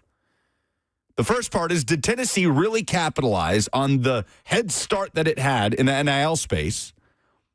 And the second part is, who's in a healthier place right now athletically, Tennessee or Vanderbilt? 615-737-1045. To the first question, I don't know that the answer is no, Robert, because Tennessee, we'll say the starting point is handing Nico Iamaleava $2+ million a year to come play football, right? At the time, that was a pretty unprecedented thing. From that starting point to now, Tennessee has won 10 games in multiple seasons. Tennessee has made a college football playoff. But have they fully taken advantage of it to the tune of championship success? The answer to that is no. And when you had that head start, and that was the story around Tennessee football, the intention behind it was, of course, to find championship success. On the basketball side, you are in the best era that your program has ever seen. 3 consecutive Elite Eights. You've won some SEC championships along the way. You invested heavily in your roster this offseason. And you could say it paid off by getting to the Elite Eight for only the 4th time in program history. And in baseball, it did result eventually in a national championship. But on aggregate, you could give a much more balanced perspective on this. On aggregate, would you say Tennessee has been able to take advantage of the head start it seemed to have with other programs in NIL? It's a tough question, because take advantage of, yeah, I feel like they have more money than the vast majority of college football and other athletics schools, but I don't feel like they're bringing the right horse to the race. And this is, I hate to answer questions with a question, but I do have a question for you about, do you think there's something to the fact that half of this roster was recruited pre-NIL, which I guess you have to recruit all of them every single season or they're going to leave.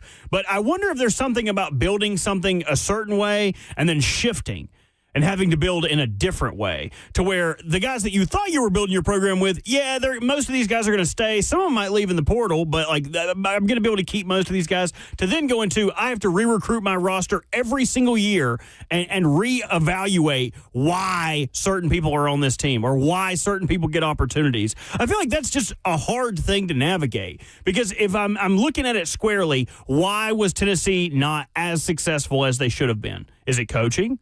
I don't think so.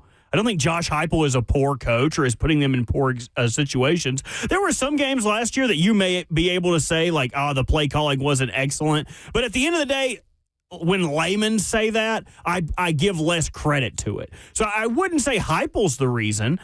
Would you say that talent acquisition is the problem? Now, they keep getting really good players. Like the 5-star wide receiver, Tristan Keys, who people are already finding out things wrong about him. Oh, he's not fast enough. Oh, he's not as good as we thought he was going to be. Nico, you paid him, but he ends up bailing for more money. Like, you recruited the wrong type of person. So, like, I wouldn't necessarily say that they're taking advantage of it incorrectly. They're spending their money. They're just finding the wrong guys. Does that make any sense? Am I just rambling at this point? I think it does make sense. And one of the theories I kind of have on this. Every time you say theoretically, I think about theory. Well, a lot of my theories do come from theoretically, our friend Jay in the chat. But I do think there is something to, yes, Tennessee was willing to spend heavily before a lot of other programs were. And it's not that Tennessee has spent more on their football roster on aggregate since NIL became legal than anybody else. We know that not to be true. We know that the likes of Ohio State and Texas have invested more dollars into their program. But I think the way Tennessee approached NIL in the early stages on the football side was an investment of NIL into high school recruiting. I think a lot of the biggest deals Tennessee made in the NIL space, Nico obviously being the headliner, were attracting kids out of high school. Whereas a lot of programs like Ohio State and like Texas oftentimes are spending the big money in the transfer portal to bring in those established student athletes that have done something at a similar level. And you come in, I don't want to say as a mercenary, but kind of as a mercenary, whether that's for 1 or 2 seasons, to elevate your program in the base that you already have through recruiting. It's sort of an interesting science experiment to me if Tennessee's NIL spending and how much of it was devoted to high school recruiting while just trying to be supplementary in the portal is part of why they haven't reached those heights. Because despite that spending, Tennessee, just now finished with the highest ranked class in the Heupel era, right? The Vols have spent money in recruiting, but have not finished among the elite of the elites in the top 3 of recruiting in the country. And it's this catch-22. I struggle with it because I do think the best way to build a program is to have your foundation of your talent profile come from recruiting that is brought in by you and developed by you to be able to maintain some sort of identity while supplementing in the portal. But programs like Ohio State and Texas have had a higher floor of recruiting and have invested more heavily than Tennessee while supplementing in the portal to raise that talent profile. Would you say this is an accurate statement? In 2025, Indiana was an NIL superstar. Last season, during their acquisition, were they a superstar during NIL? No, I wouldn't say so. I don't know. I don't know exactly. They certainly didn't spend. No, I would agree with you. To the level of, whether it's Ohio State or Alabama or LSU. So I wouldn't put them in that category, which is what has made Curt Cignetti's time at Indiana just so mind-numbingly, insanely successful. Does that affect how you look at it philosophically? As far as, because the way I would have looked at it, coaching matters, but, talent at the end of the day matters more. It would have been how I originally felt about it. Now, Curt Cignetti could absolutely be an outlier in the situation. Yeah, 100%. But I wonder if it changes your approach philosophically where, maybe the NIL dollars doesn't necessarily equate overall talent, and overall talent doesn't necessarily equate wins on the football field. And balancing that.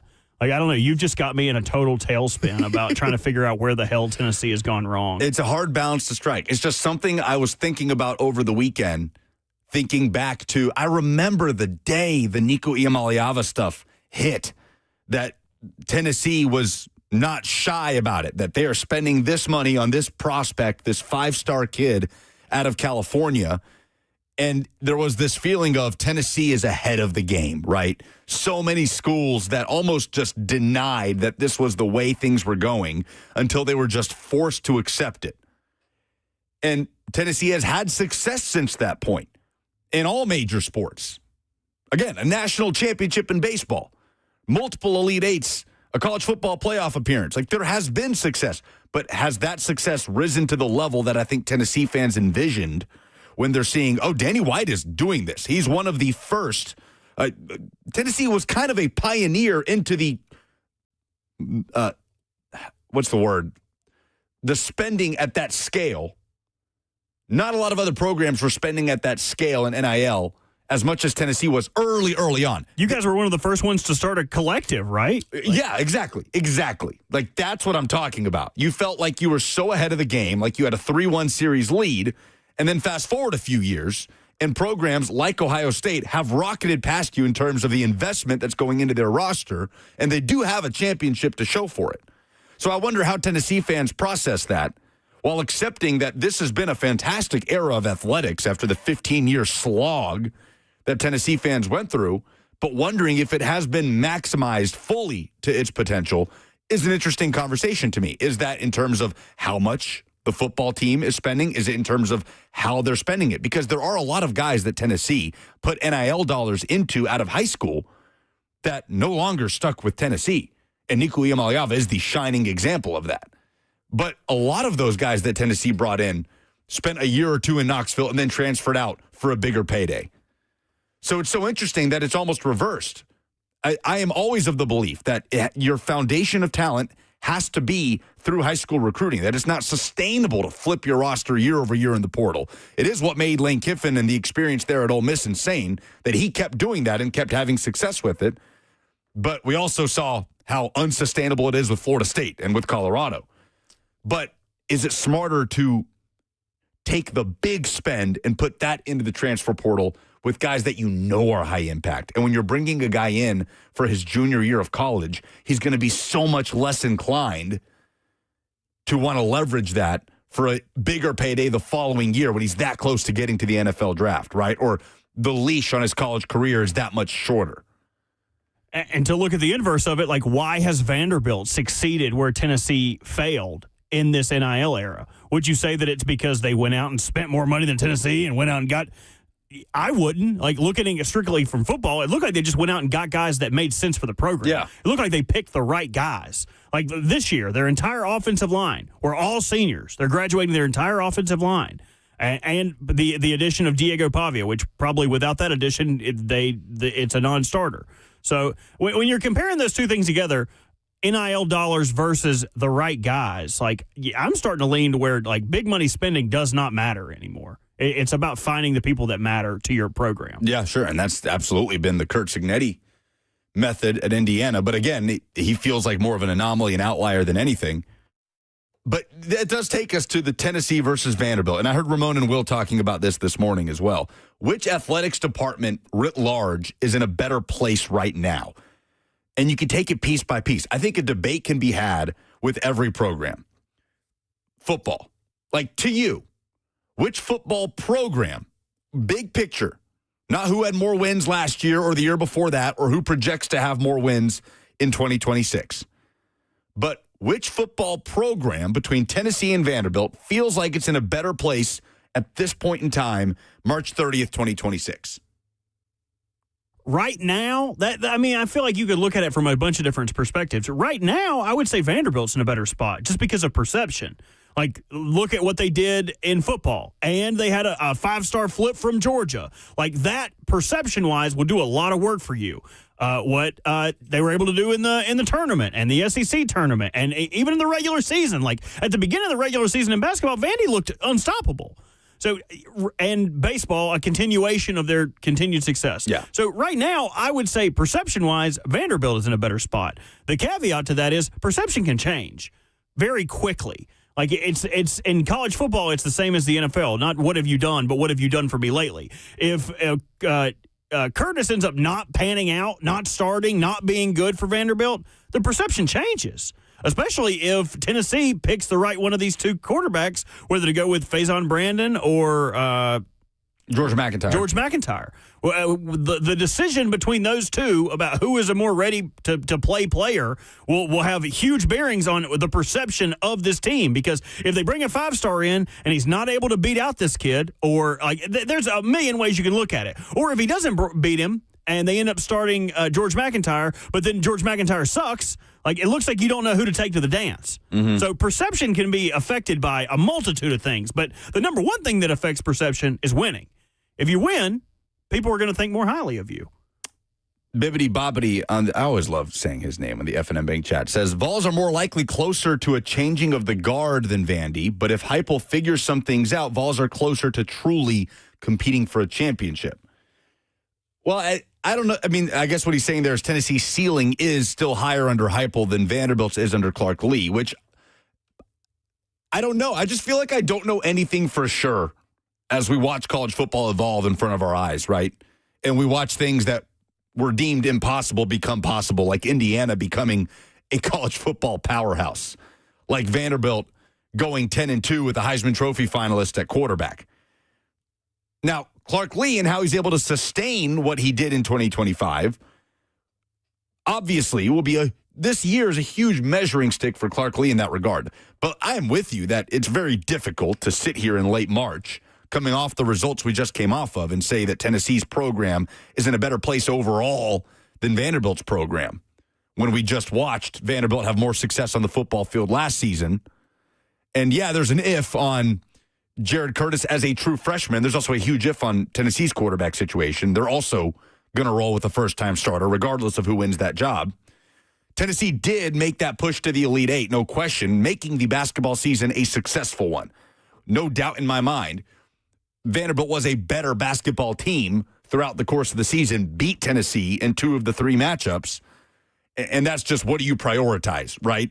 If a team is better over a larger sample size and in the head-to-head, but the other team made a deeper run to the tournament, everybody will have kind of a different opinion of what constitutes a better season there. Is it Vanderbilt winning more games and winning the head-to-head and getting the SEC tournament final but losing in the second round of the NCAA tournament? Or is it Tennessee, who won games when theoretically it matters more in the NCAA tournament and was 1 win away from getting to a Final Four?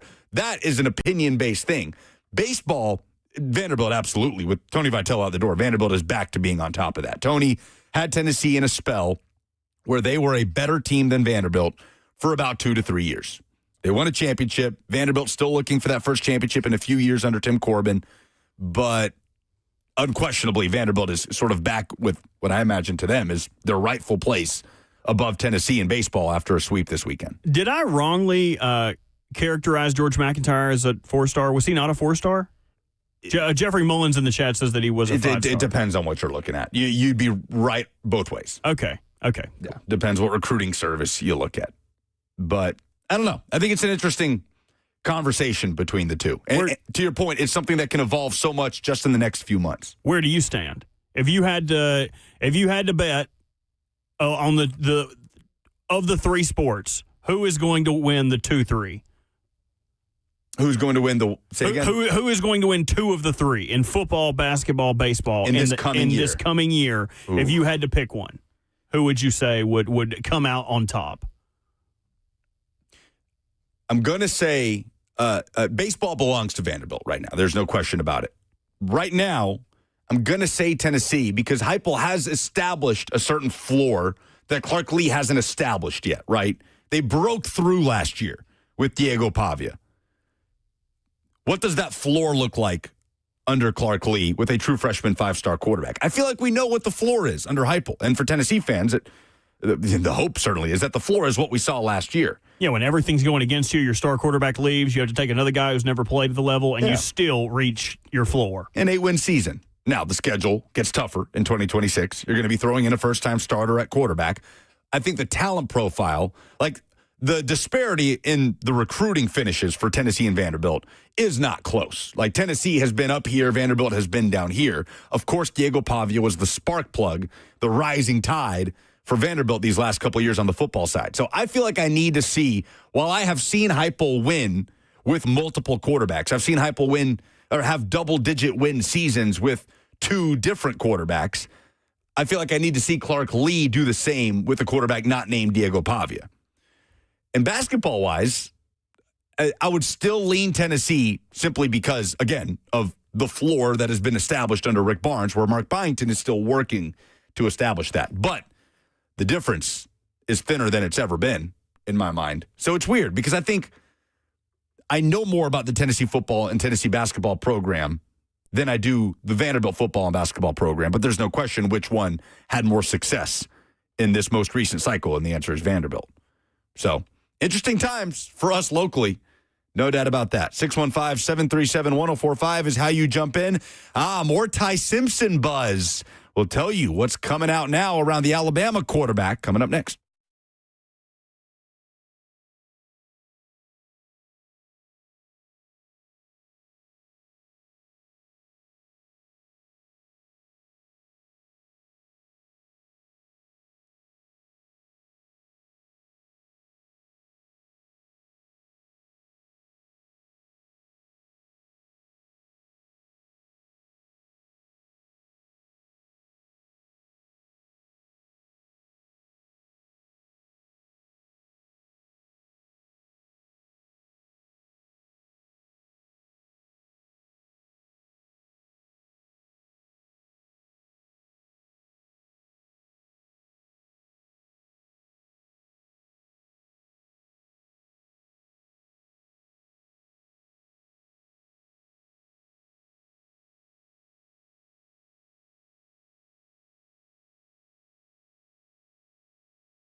I think there's two names in this NFL draft that invoke the most discussion one way or another, Robert. And you tell me if I'm wrong. Welcome back to the show. Lucas and Robert with you until 1. Buck will join up in the next segment starting at noon. We'll have him for the last hour of the show from owners' meetings in Arizona. But Jeremiah Love and Ty Simpson, to me, are the two names with the most buzz around them that are prompting the most discussion, the highest amount of radio and podcast segments, written articles in this NFL draft. Would you disagree? More than Reuben Bain and his arms, more than whoever.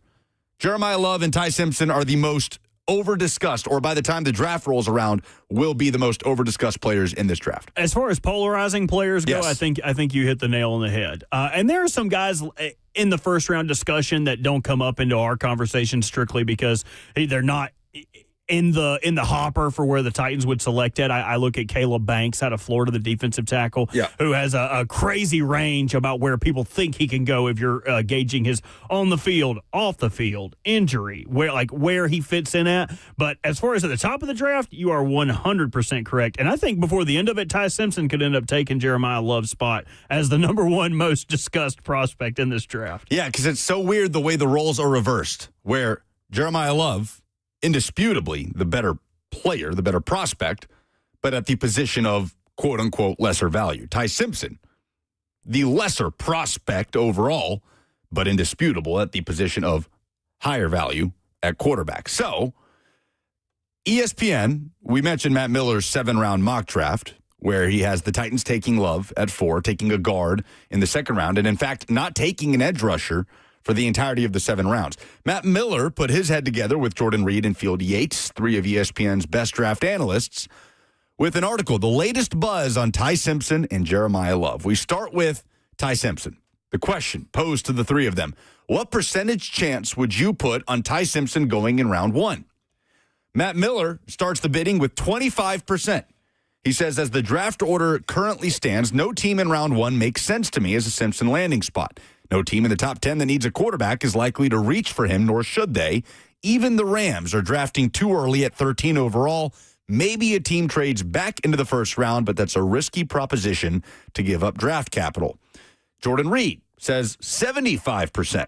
Considering the lack of QB talent at the top of the draft, I'd be surprised if Simpson was not selected in the first round. He does agree with Matt Miller that there are not logical landing spots in the first 16 picks.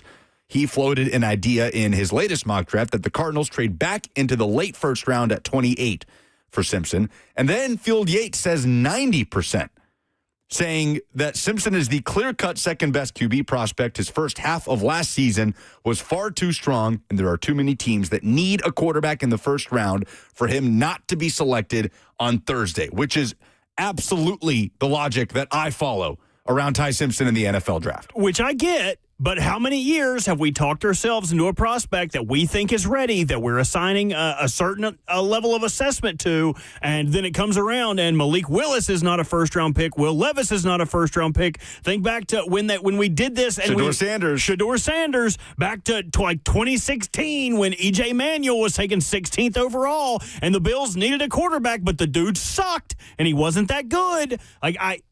I'm not saying that's Ty Simpson, but I'm just saying think back to all of these instances where the media, the outside noise, has created this volume for a guy that didn't really pan out. If you've been listening to the McShay Show, he has had an incredible amount of nuggets surrounding this. He also does not think that he is a first-round pick, but echoed what Jordan Reed said, that he could see the Cardinals moving back into the first to do this. Now, 2 important notes on this. 1, McShay says that there is a mystery team floating around, sniffing around Ty Simpson that is not being talked about.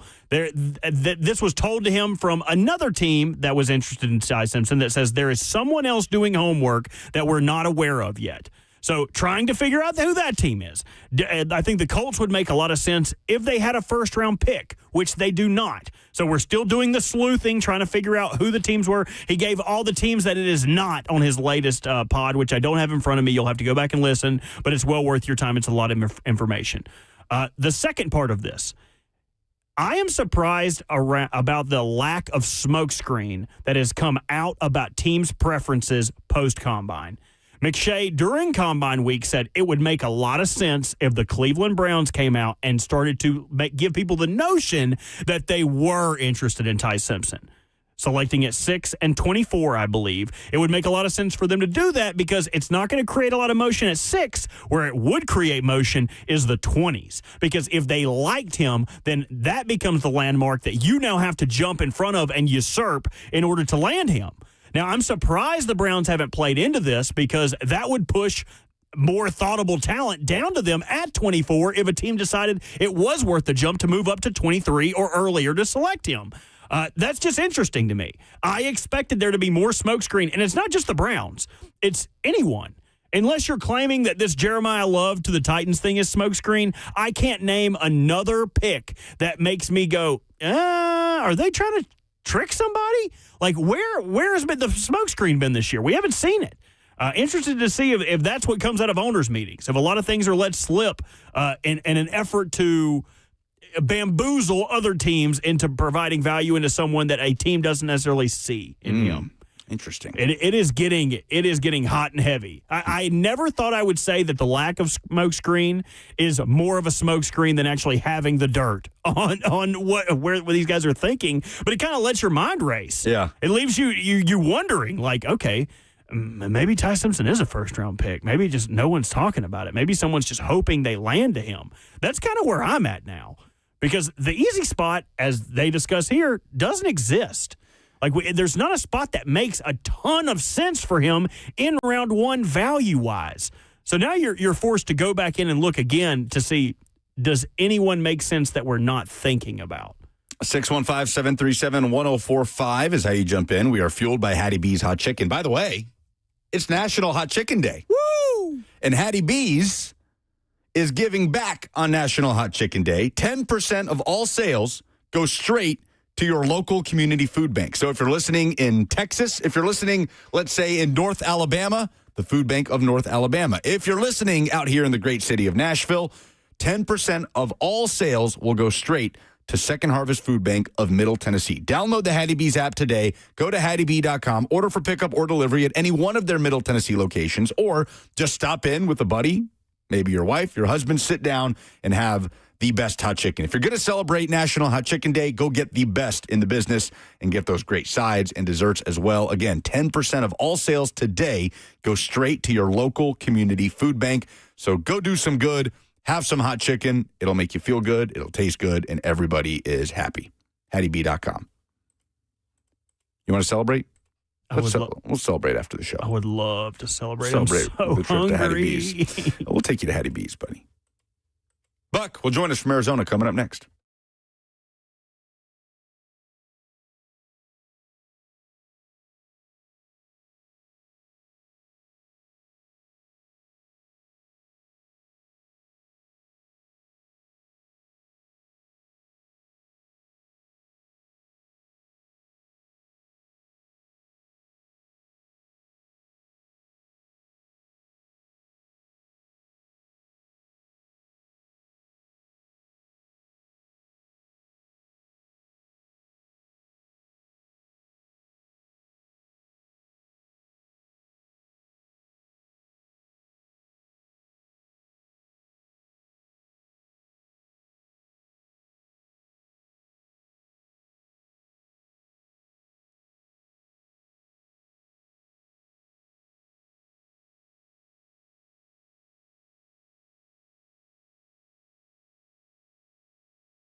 12 o'clock. Good afternoon from the Circus Sports at the Mid-Kentucky Down Studios. I am Robert Walsh. The Tennessee Volunteers saw their season end with a devastating 95-62 loss to the top-seeded Michigan Wolverines in the Elite Eight. With the defeat, Tennessee becomes only the second team in modern history to lose in the Elite Eight for 3 consecutive years. The loss continues the program's search for the first ever Final Four appearance. The Yukon Huskies secured their spot in the Final Four after stunning Duke in a 73-72 victory. Down 19 points in the first half, the Huskies rallied to win on a 35-foot buzzer-beating three-pointer by freshman Braylon Mullings. The field is set for Saturday, April 4th in Indianapolis. Arizona taking on Michigan, and Yukon taking on Illinois. And in NFL news, referee lockout could potentially be looming as negotiations between the NFL and the referees union have stalled, leading to the league potentially hiring replacement officials as early as June 1st. For all your foundation repair and your waterproofing needs, you got to go to USSTN.com. Breaking news at once on your home for the Titans and the Vols. This is 104.5 The Zone.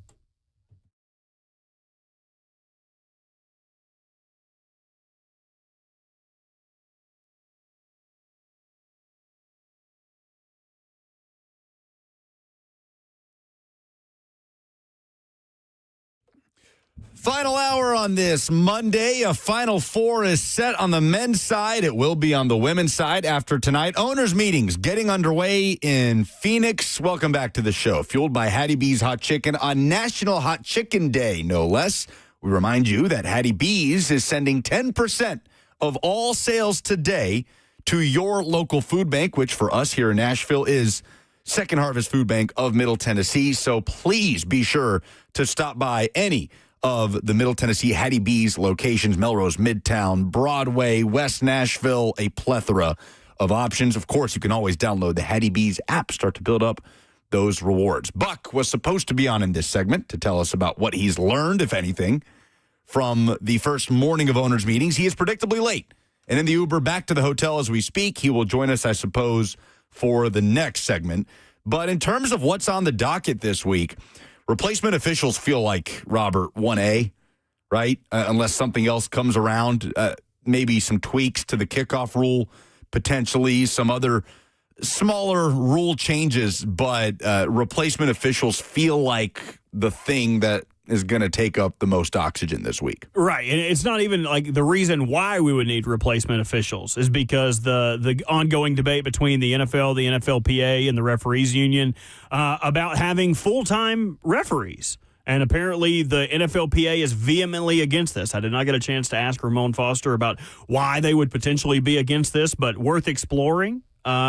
Interested to see both sides of the panel. We are on 104.5 The Zone TV, YouTube, Facebook, Twitter, and Twitch, where you can chime in on the F&M Bank chat. So we left off in the last segment talking about just the sheer amount of conversation around Ty Simpson and how much that sort of dominated the pre-draft process. And I suppose there's always going to be that one player, right? Last year was Shedeur Sanders. The year before that was interesting because it was such a loaded quarterback class with Caleb Williams and Jaden Daniels and J.J. McCarthy and Bo Nix. So I don't know. I don't know if there was that one guy that was the more polarizing prospect that just got over-discussed into oblivion. That seems to be Ty Simpson this time around. What we did not mention in the last segment, as it is Mock Draft Monday, is that in Charles Davis' latest mock draft, Robert, on NFL.com, he's got Ty Simpson going 3 overall to the Arizona Cardinals. And he says, under that pick, last year I opined in one of my early mocks that Jackson Dart would go to the Giants with the 3rd overall pick, but I did not stick with the pairing as the process unfolded. Dart, of course, ultimately ended up with New York after Big Blue traded back into the first round and selected him at 25. This year, I think Simpson ends up with the Cardinals, even if this is not the spot where they pick him. Then why'd you mock him there? They would have to trade back into the first round. So, I mean, look, Charles is going with the, if it ain't broke, don't fix it. Last year, he mocked Dart, predicted Dart would go to the Giants at the top of the draft. Didn't happen. They traded back in late to scoop him up. He's mocking Ty Simpson to the Cardinals at the top of the draft, but saying doors open for them to trade back in late to scoop him up, which I think any of us could feasibly see happening, right? Yeah, I wouldn't disagree with that. We didn't play this audio last segment, but this is from Matt Miller, who we were discussing his ESPN article with Jordan Reed, discussing the polarizing pick about where Ty Simpson could go. This was him on ESPN talking about what he's been hearing about Ty Simpson. Yeah, guys, that's where I have him ranked. I have him as the number 40 overall player in this draft. And I know there's been a lot of conversation about where he's valued by teams, where he's ranked by those of us in the media. I can't find one team that tells me they believe he will go in the first round. What you get is a lot of teams that say, yeah, I think someone else will do it. We don't value him there, but we think someone else will do it based on quarterback need, positional value, and because generally those players do get pushed up the board artificially this time of year. But it reminds me a lot of the Shedeur Sanders conversation last year where we all sat around and said, okay, we don't think this team will take him in the first round, but maybe someone will. And I think it's similar with Simpson this year where I can't find one club that says, gosh, we got a big old grade on him. We think he's going to be a first round pick.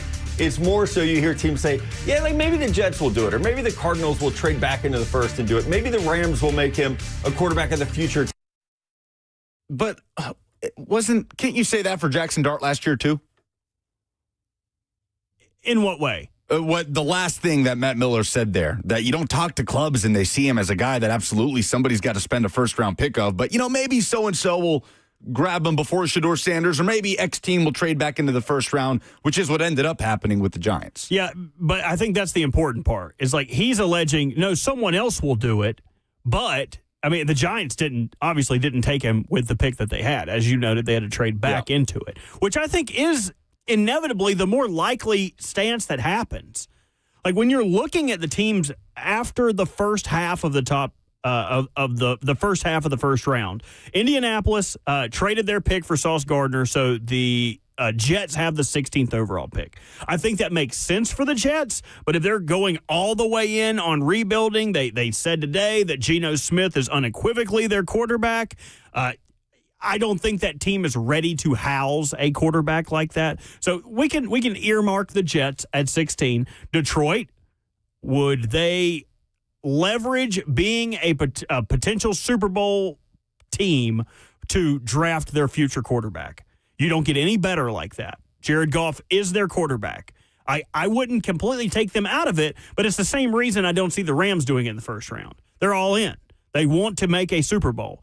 Now, while their team-building philosophy is different from the Rams, I think that it would be tough for me to think that Detroit would pass on taking a player at 17 and take their potential heir apparent at quarterback, but there is a path for that. More of a path than the Rams, I would think.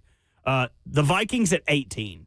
I wonder how you feel about this, because the knock on JJ is he didn't get to play his rookie year. He needs to play more football. What's the biggest knock on Ty Simpson? He started 15 games in college. So, in my opinion, you would be robbing Peter to pay Paul. How do you feel about the Vikings potentially taking him at 18, which is the cutoff for playoff teams? They are the last non-playoff team in the draft order. Oh, that would be an interesting wrinkle, wouldn't it? Minnesota just saying, you know what? Let's start over. Let's start over at this spot. For a club that has brought in Kyler Murray, still has J.J. McCarthy, and also signed Carson Wentz. I feel like we didn't talk a lot about that move. I'm pretty sure it happened while we were doing our 1-hour shows up at Circus Sports in Kentucky for the tournament. But that, to me, raised my eyebrows for them to bring in Carson Wentz. Who's the odd man out there? Probably Wentz, I guess. He's more of the defined backup, right? Like, sure. The guy that's there to help someone else prepare. He's not like, if he's in line to start, he could probably play. I mean, I think he did have a decent game for the Vikings last year. But he's not somebody that you really want to count on, but if you have to have a vet, he's the guy. I guess they could just take the Browns approach and just collect quarterbacks. The other interesting part of this is they fired their general manager, Kwesi Odafe-Mensah, early in the offseason. They have president of football operations, Rob Brzezinski, running the draft. You could say they fired Odafe-Mensah late in the offseason, too, right after the Senior Bowl. Right, so late, in fact, that they did not feel like they had appropriate time to go out and do a general manager search. They would just rather ride with the front office members they have and keep going forward with the vision. That makes me think that they could go uber safe here. I'm not going to draft a general manager that when we do get a general manager, he's not going to like that guy and he's going to want to draft another guy next year. That doesn't feel like the spot you would want to do it unless you are a head coach that's worried about his job and you need to sell something to make anyone believe that, hey, I may have screwed up and thought that JJ was the guy, but I promise this guy is the guy. And maybe that buys you a little bit of time if he is on thin ice. But again, I would say one, that's too high to take him. If they wanted him that badly. 18. Yeah, you would need to trade back. But then again, you're risking it because if you trade back too far, we talked about the Cleveland Browns sitting at 24. If the Browns decide that they're interested or a team is worried about the Browns being interested, you may move back too far and potentially take yourself out of it. This is a tough spot for any team that needs a quarterback that's not named the Las Vegas Raiders, excuse me. I feel like they don't deserve to have the right name called. They've been so dreadful. Oakland over is, the last few decades. in my opinion, is a way cooler name. Like, Oakland Raiders sounds way cooler than Las Vegas. It does. Raiders. I don't know why. It just does. I think anything with Las Vegas in front of it just sounds what Las Vegas kind of is now, right? Just sort of sanitized, I don't know, cheap showmanship, so to speak. I guess not cheap if you're visiting Las Vegas. 615-737-1045 is how you jump in. For what it's worth, Matt Miller, we did not mention, had Ty Simpson going 33 overall. The first pick in the second round to the New York Jets. So the discussion around the Alabama quarterback, I'm sure, will continue to swirl for the next 4 weeks. 615-737-1045 is how you jump in. We are fueled, of course, by Hattie B's Hot Chicken on National Hot Chicken Day, and Buck will chime in from Arizona coming up next.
Welcome back to the show, fueled by Hattie B's Hot Chicken. Plenty of discussion to come this week from NFL owners' meetings, referee, potential lockout, new rule change proposals, some that are already being shot down, and coaches talking about the NFL offseason with assembled media. Buck is one of those. Joining us from Phoenix. Are you in Phoenix or are you in Chandler? Are you in, Scottsdale? Are you in one of the adjacent neighboring neighborhoods? Or are you in Phoenix, Arizona this week?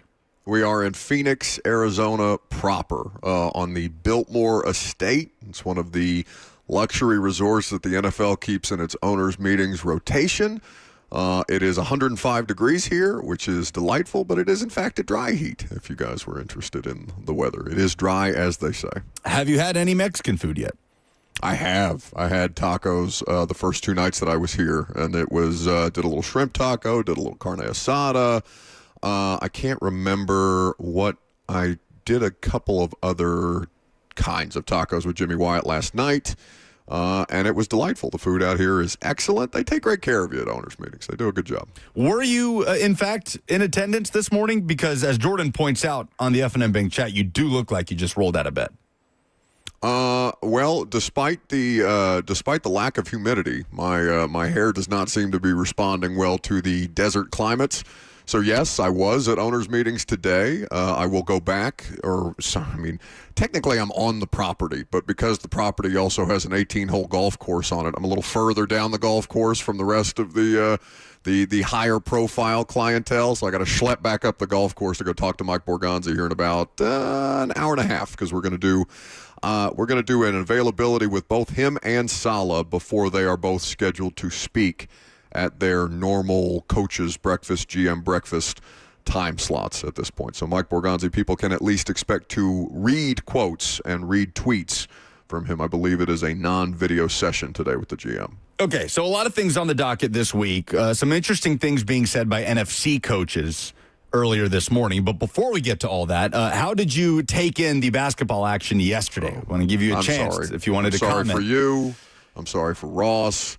I looked up. I was sitting at the hotel bar with Kevin Clark and Jimmy and a couple of other people who were also interested. They had both Tennessee games on. They had the Tennessee Vanderbilt game on one TV. They had the baseball game was on TV. Out here in Phoenix, I don't know what to tell you. Listen, the series was scheduled for a weird time. The baseball happened to be on. They had the women's championship on one TV, or tournament on one TV. They had the baseball game on the other TV. They had the March Madness going on the three main bar TVs. So at any point when I looked up at the Tennessee-Michigan result, I was just like, oh, they don't have anything for these guys at this point. And I get what's been the dialogue from Vols fans today? Are we considering this a successful season so far? A team that had no business making it to the Elite Eight, getting to the Elite Eight, especially given how infrequently, I know that they go with regularity under Rick Barnes, but this is not a program that does this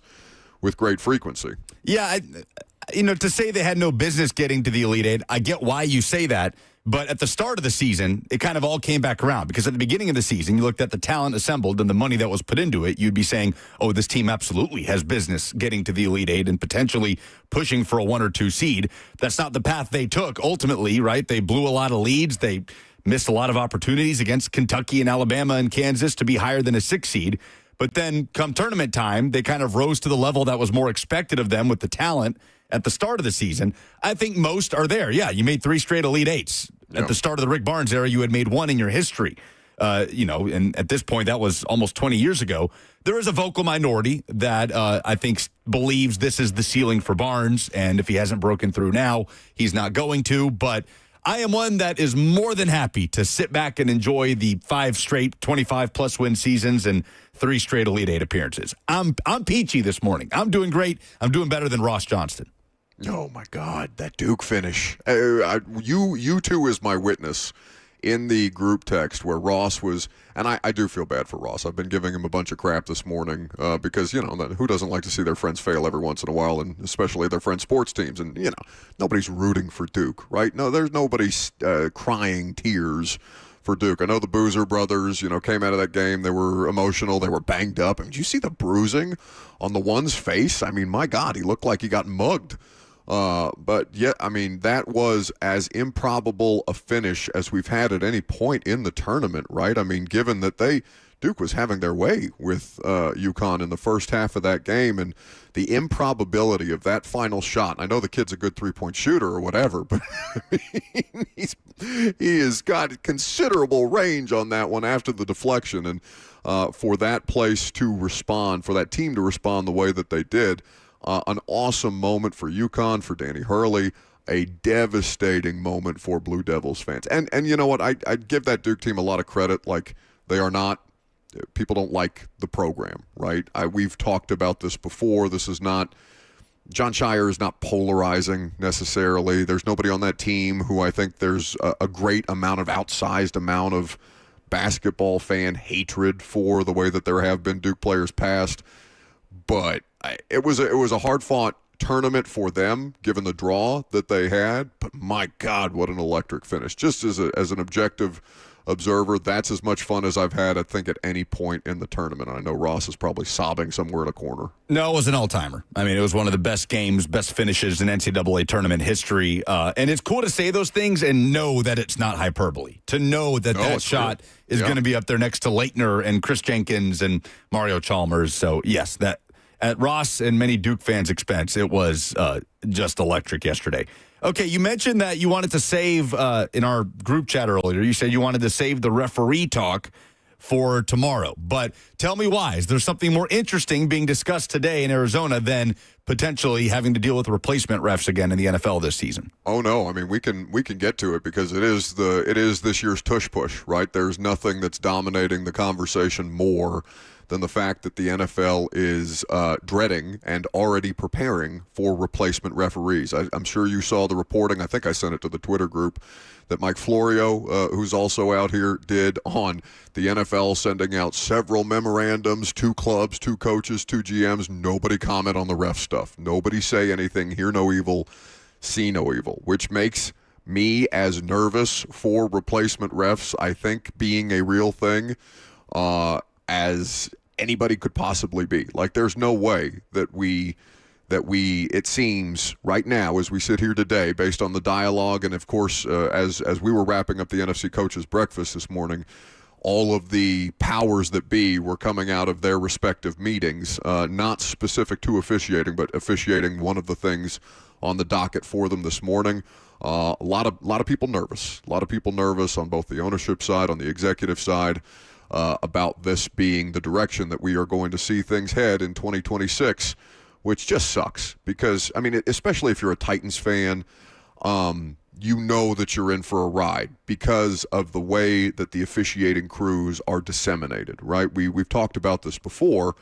You get the worst, as a Titans fan, your games almost always get the worst officiating crews because they are the least consumed television games here in the last couple of years. Had they, if they were on primetime, that would not be the case. We don't know what their primetime draws, if any, will be in 2026, but you can almost bank on the vast majority of the Titans games being in that noon Central Time window and getting the worst of the officiating crews, which means you're not only getting the worst of the regular crews, you're getting the worst of the replacement ref crews, which is a crazy thought to think that there could be more botched calls in a Titans game than already exist. Now, will they go in the Titans' favor? Will they be who ended up being the benefactor of that Seahawks Green Bay game? Was that the Packers that called it a touchdown, but it wasn't actually a touchdown? I can't remember exactly. I honestly don't remember what the ultimate result of that was. It was one calling an interception, one calling a touchdown, right? Was that the whole thing? Yeah, there's a famous picture of one ref signaling a touchdown, the other signaling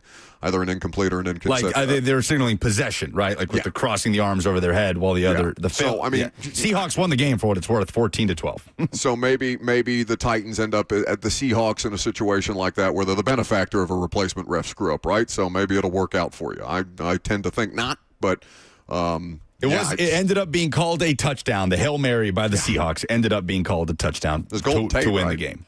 Oh, was it to Golden Tate? Yeah, it was to Titans legend Golden Tate. That's right. The Hail Mary or the inaccurate reception. Yeah. Yeah. So at least as of today. I mean, maybe we do the show tomorrow, maybe we do the show Wednesday, and there's a different tone, but everybody here thinks we're getting replacement refs. Okay, so we will see if there are any developments on that tomorrow. What was the most interesting thing you heard this morning with assembled NFC head coaches speaking?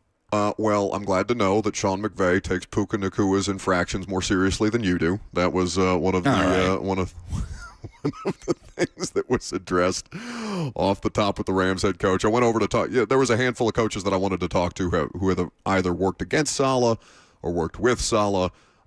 Did not get a chance to make my way over to John Harbaugh's table just based on timing because, of course, I was just curious to know his thoughts on hiring Brian Callahan as another Titans-related tie. But just how many fans among his colleagues Robert Saleh has? And I know Kyle Shanahan's not going to say anything bad about him publicly, or Sean McVay, even if he doesn't like going up against Robert Saleh, isn't going to like bash him publicly. But they are really effusive with their praise. And Kyle Shanahan, I don't know if you saw the clip that I got of Kyle Shanahan when we asked him the question today, but everybody in the world seems to think that the Jets are just a raw deal. And that was the way that Shanahan described it.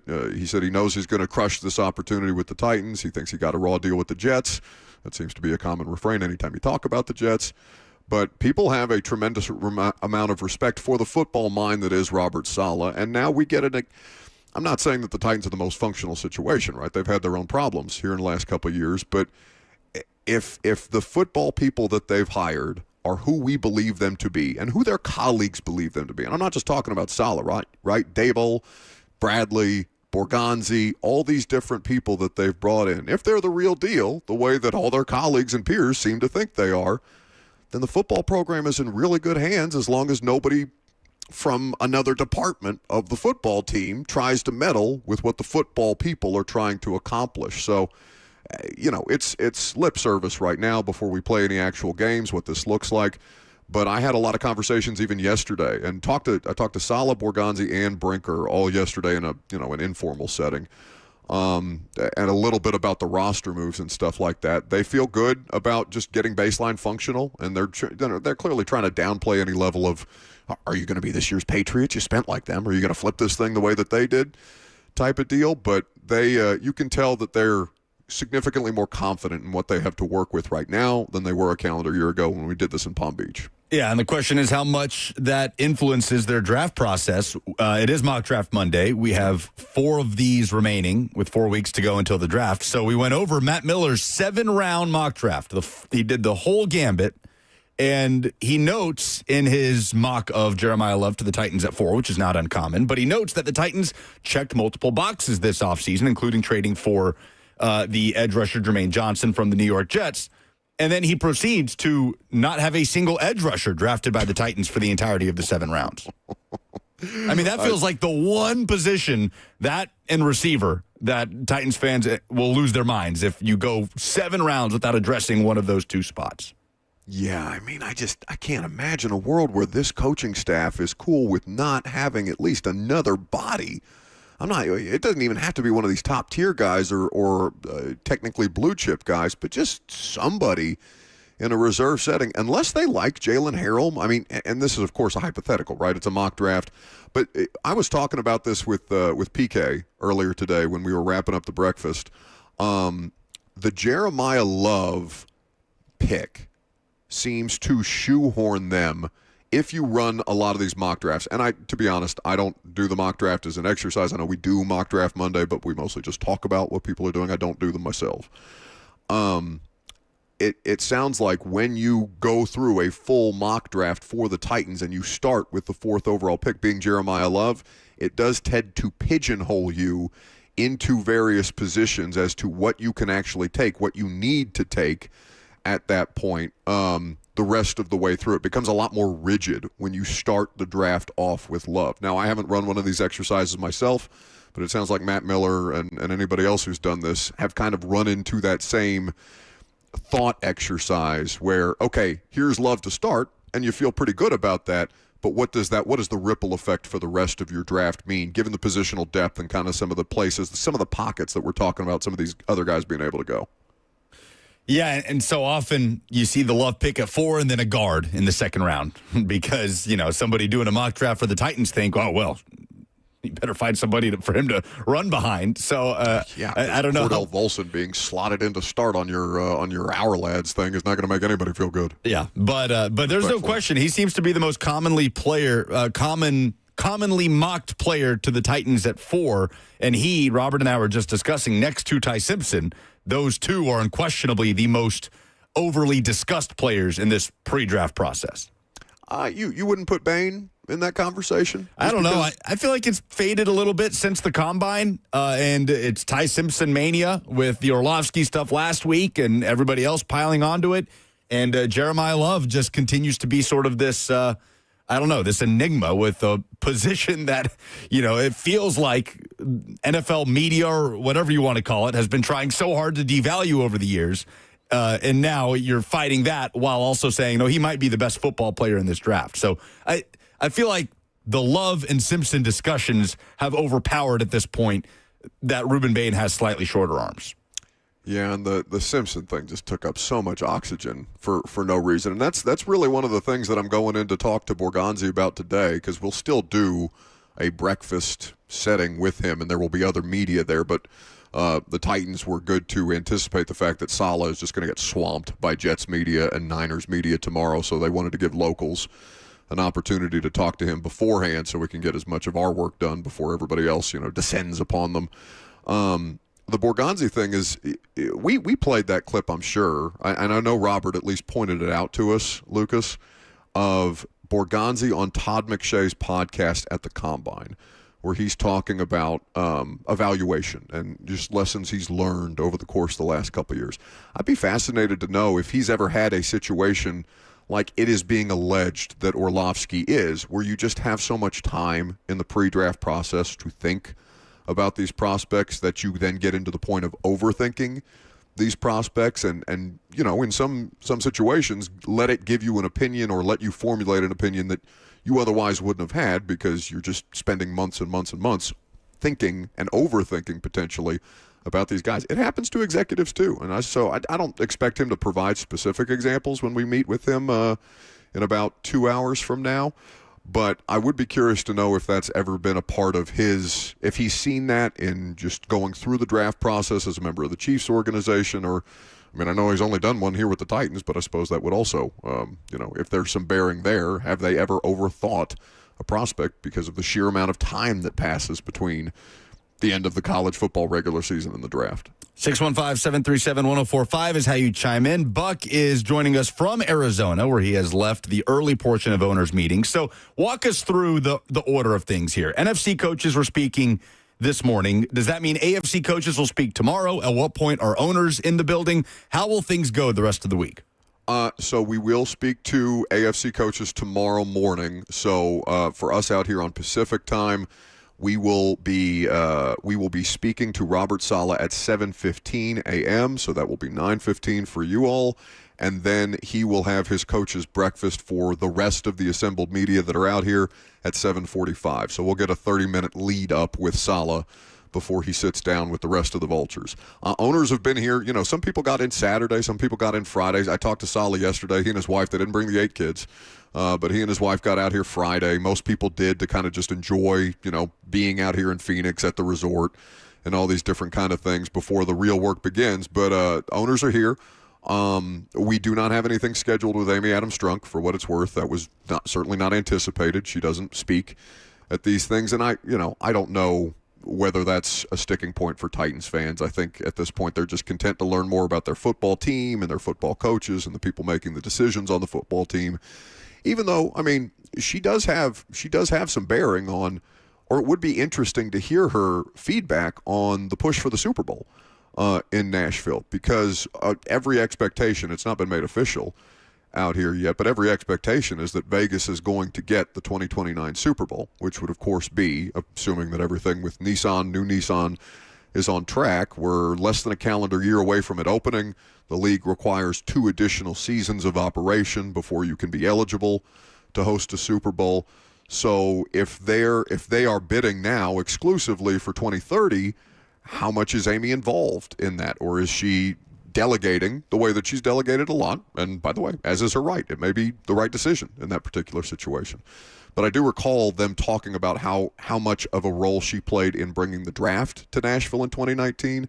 So at the opportunity to talk to Birknight, who I think is the only Titans figure I have not yet seen out here other than Amy, I'd be curious to know if there's any headway on the 2030 bid, because of course it takes many years ahead of time to get in this rotation. But Vegas getting it seems, Vegas and SoFi getting it on a 5-year rotation makes me wonder if Nashville is going to be, if ownership would approve the idea, because it's ultimately, it comes down to an ownership vote.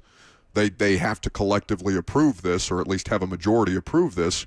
Could new Nissan Stadium be on a 5-year rotation with Vegas and SoFi? I think that Nashville would crush. Okay, much to discuss this week out in Phoenix. Buck is with us from Arizona. We'll wrap up the show and do some polls coming up next.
Wrapping things up on this Monday, 615-737-1045 is how you jump in. The men's Final Four is set. The women's Final Four will be set in stone tonight. Michigan and Texas tip off at 6. Michigan trying to double down on the men's and women's side, which Yukon already has, of course.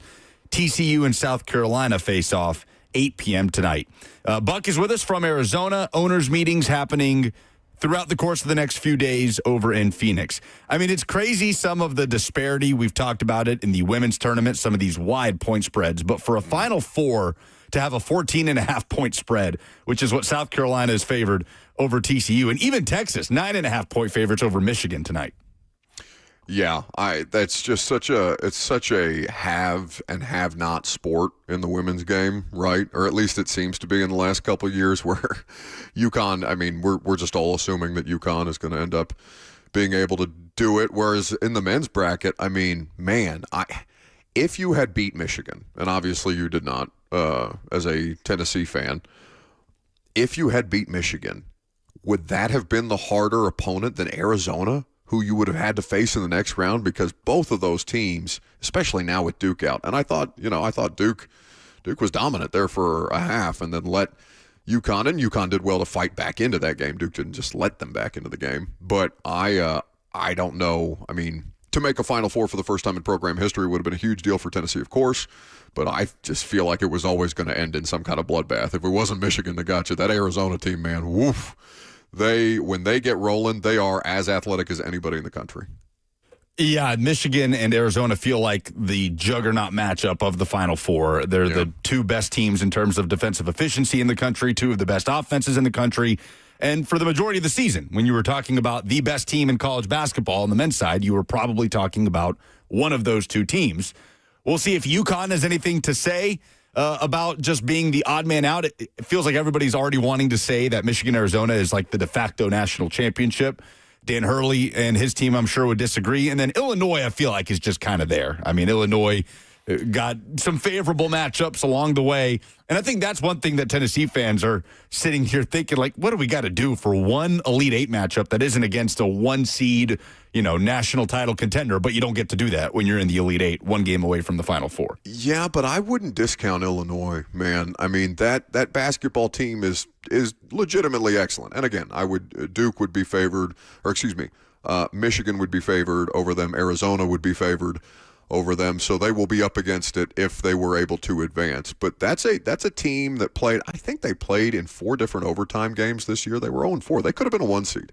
So I'm not saying that I would pick Illinois to advance to the championship game or anything like that, but I do think that they did get a beneficial draw. I think you are correct on that. But I do think that, in a game with more teeth, that they're going to be able to put up a legitimate fight. They are truly a solid, not just a good, I think they're an excellent basketball program. They are favored, 2.5-point favorites over Yukon Saturday night. Michigan, 1.5-point favorites against Arizona. So we've got all week. I'm surprised by that. I mean, Michigan's awesome, and I thought they could have put up 100 yesterday if they wanted to. Hell, they put up 200 points the first weekend. But yeah, it's a pick 'em. I am a little surprised at Michigan. I think that's going to be a narrow spread regardless. You got 5 losses between those two teams all season. So we've got all week to talk about those matchups. It is National Hot Chicken Day across the country. So any Hattie B's location, whether in Nashville, in Texas, in Alabama, wherever, is donating 10% of all sales to a local food bank, which means for us, Second Harvest Food Bank of Middle Tennessee. You can download the Hattie B's app, go to HattieB.com, do some good today. Your stomach will be happy, and you'll make some folks very happy. Buck is my own personal food bank because I had to go over to his house to feed his kitties. I am upset with your selection of snacks. They are not great. You also did not leave much in the fridge. I also found something out about Buck that I hope that he wouldn't be upset that I'm betraying his confidence here. But Buck is not a put it in a container to put it away kind of guy. He's a put the whole pan in the fridge kind of guy. with specific things. So I'm surprised that you did not get into that flank steak with the marinated flank steak with a little bit of arugula salad. I'm surprised you didn't get into that. That's good stuff. Also, yeah, he never said anything about not. You're mistaken to think that he didn't. Yeah, fair enough. There is some leftover pasta that I left in a pan, and instead of putting it in a container, I just put it in the fridge. You are correct. Well, so I did not get to all of the food. I tried to clear out as much food before I left for, I'm out here for 5 days, for God's sakes. What do you expect there to be? A stocked pantry for you? Well, don't worry. I cleaned all your pots and pans and put them away for you and indulged into your compound butter that you have in there, and it was delicious.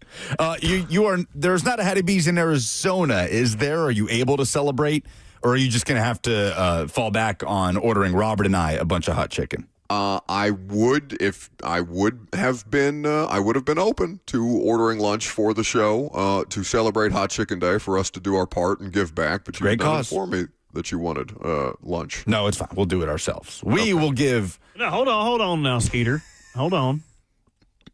There's always tomorrow. Just because it's National Hot Chicken Day today. Today is when 10% of all sales go to your local food bank. Well, could you order it today and then then also donate to the food bank? We'll schedule the drop off for tomorrow, but if you paid today, maybe the 10% would go in. That's a good point. You know what? I do believe that you can schedule a delivery, so I will explore that possibility. To my knowledge, and I did look at this, just looking for food options here the last couple of days. There is not, to my knowledge, a Hattie B's. So as opposed to going to some lesser fraudulent hot chicken establishment, I would rather just abstain. Yeah, where are you at?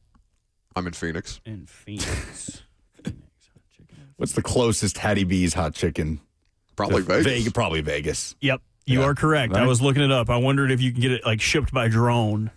Just like the hot chicken surfing across the sands of the desert. Yeah, the only thing hotter than the hot chicken is the temperature out here. It's triple digits damn near every day. It's unbelievable. So you're saying like this. You're Hottie B today. I am Hottie B. That is correct. Let's do some polls.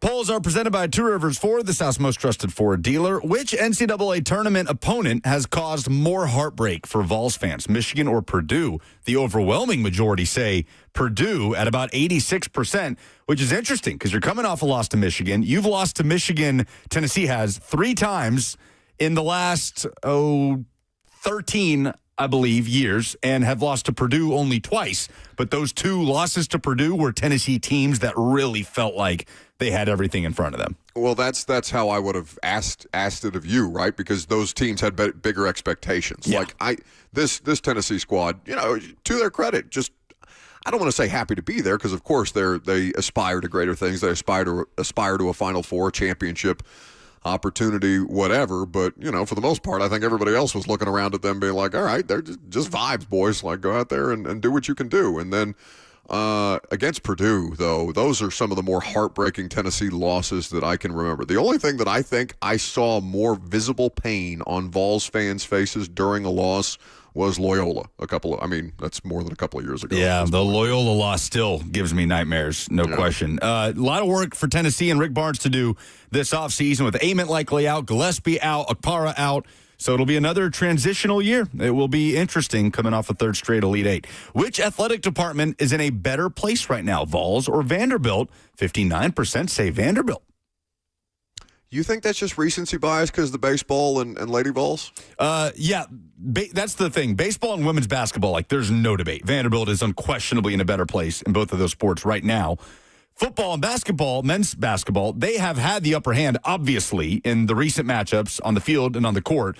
But I think there is debate to be had in terms of the sustainability, what we know to be the floor of Rick Barnes' program versus Mark Byington's, which he's still establishing, only going into year 3. And same with Clark Lee. What can he do without Diego Pavia? We've seen Heupel do it with multiple quarterbacks. So big picture, I think men's hoops and football, it's pretty even, maybe Tennessee with the edge, but on the field, on the court, obviously, Vanderbilt takes the 25-26 academic year over Tennessee. Yeah, for sure this year. But I just don't think that I don't think you get to determine like how good an athletic department is based off of like the current atmosphere in collegiate sports, where you're just dealing with such a huge amount of turnover every year. Like, does anybody think that Vanderbilt is going to be better without Diego Pavia? I think that would be crazy. Like, they're gonna have some bumps and bruises with Jared Curtis next year. Yeah, it will be interesting. Are you on the Jeremiah Love or bust train for the Titans at 4? 59% say no. I thought it would be more yes than no.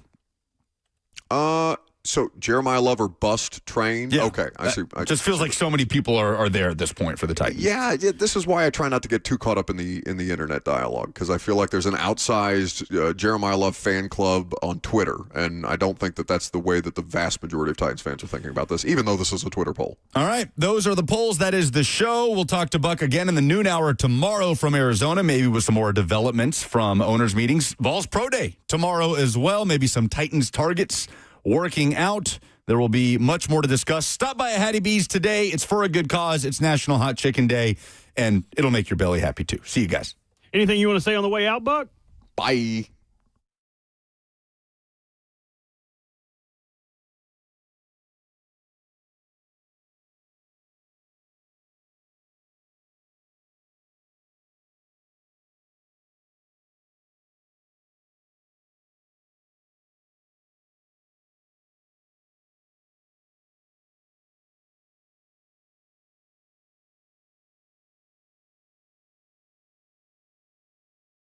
This is a different court, Blair. Same result, Slay. Oh, okay, Blair. See, that's Tyler Tanner. See, Tyler Tanner's in the house now. Let's see what you got. Jerry's out, Blair. Blair, come on. Okay, Blair, just come sit down. Come on, Blair, stop. You're going to get hurt. Blair, get off the court. That's enough. What's the verdict, Blair? The courtroom is where I play ball. Boy, Durham, injury law. And that ain't got no roof.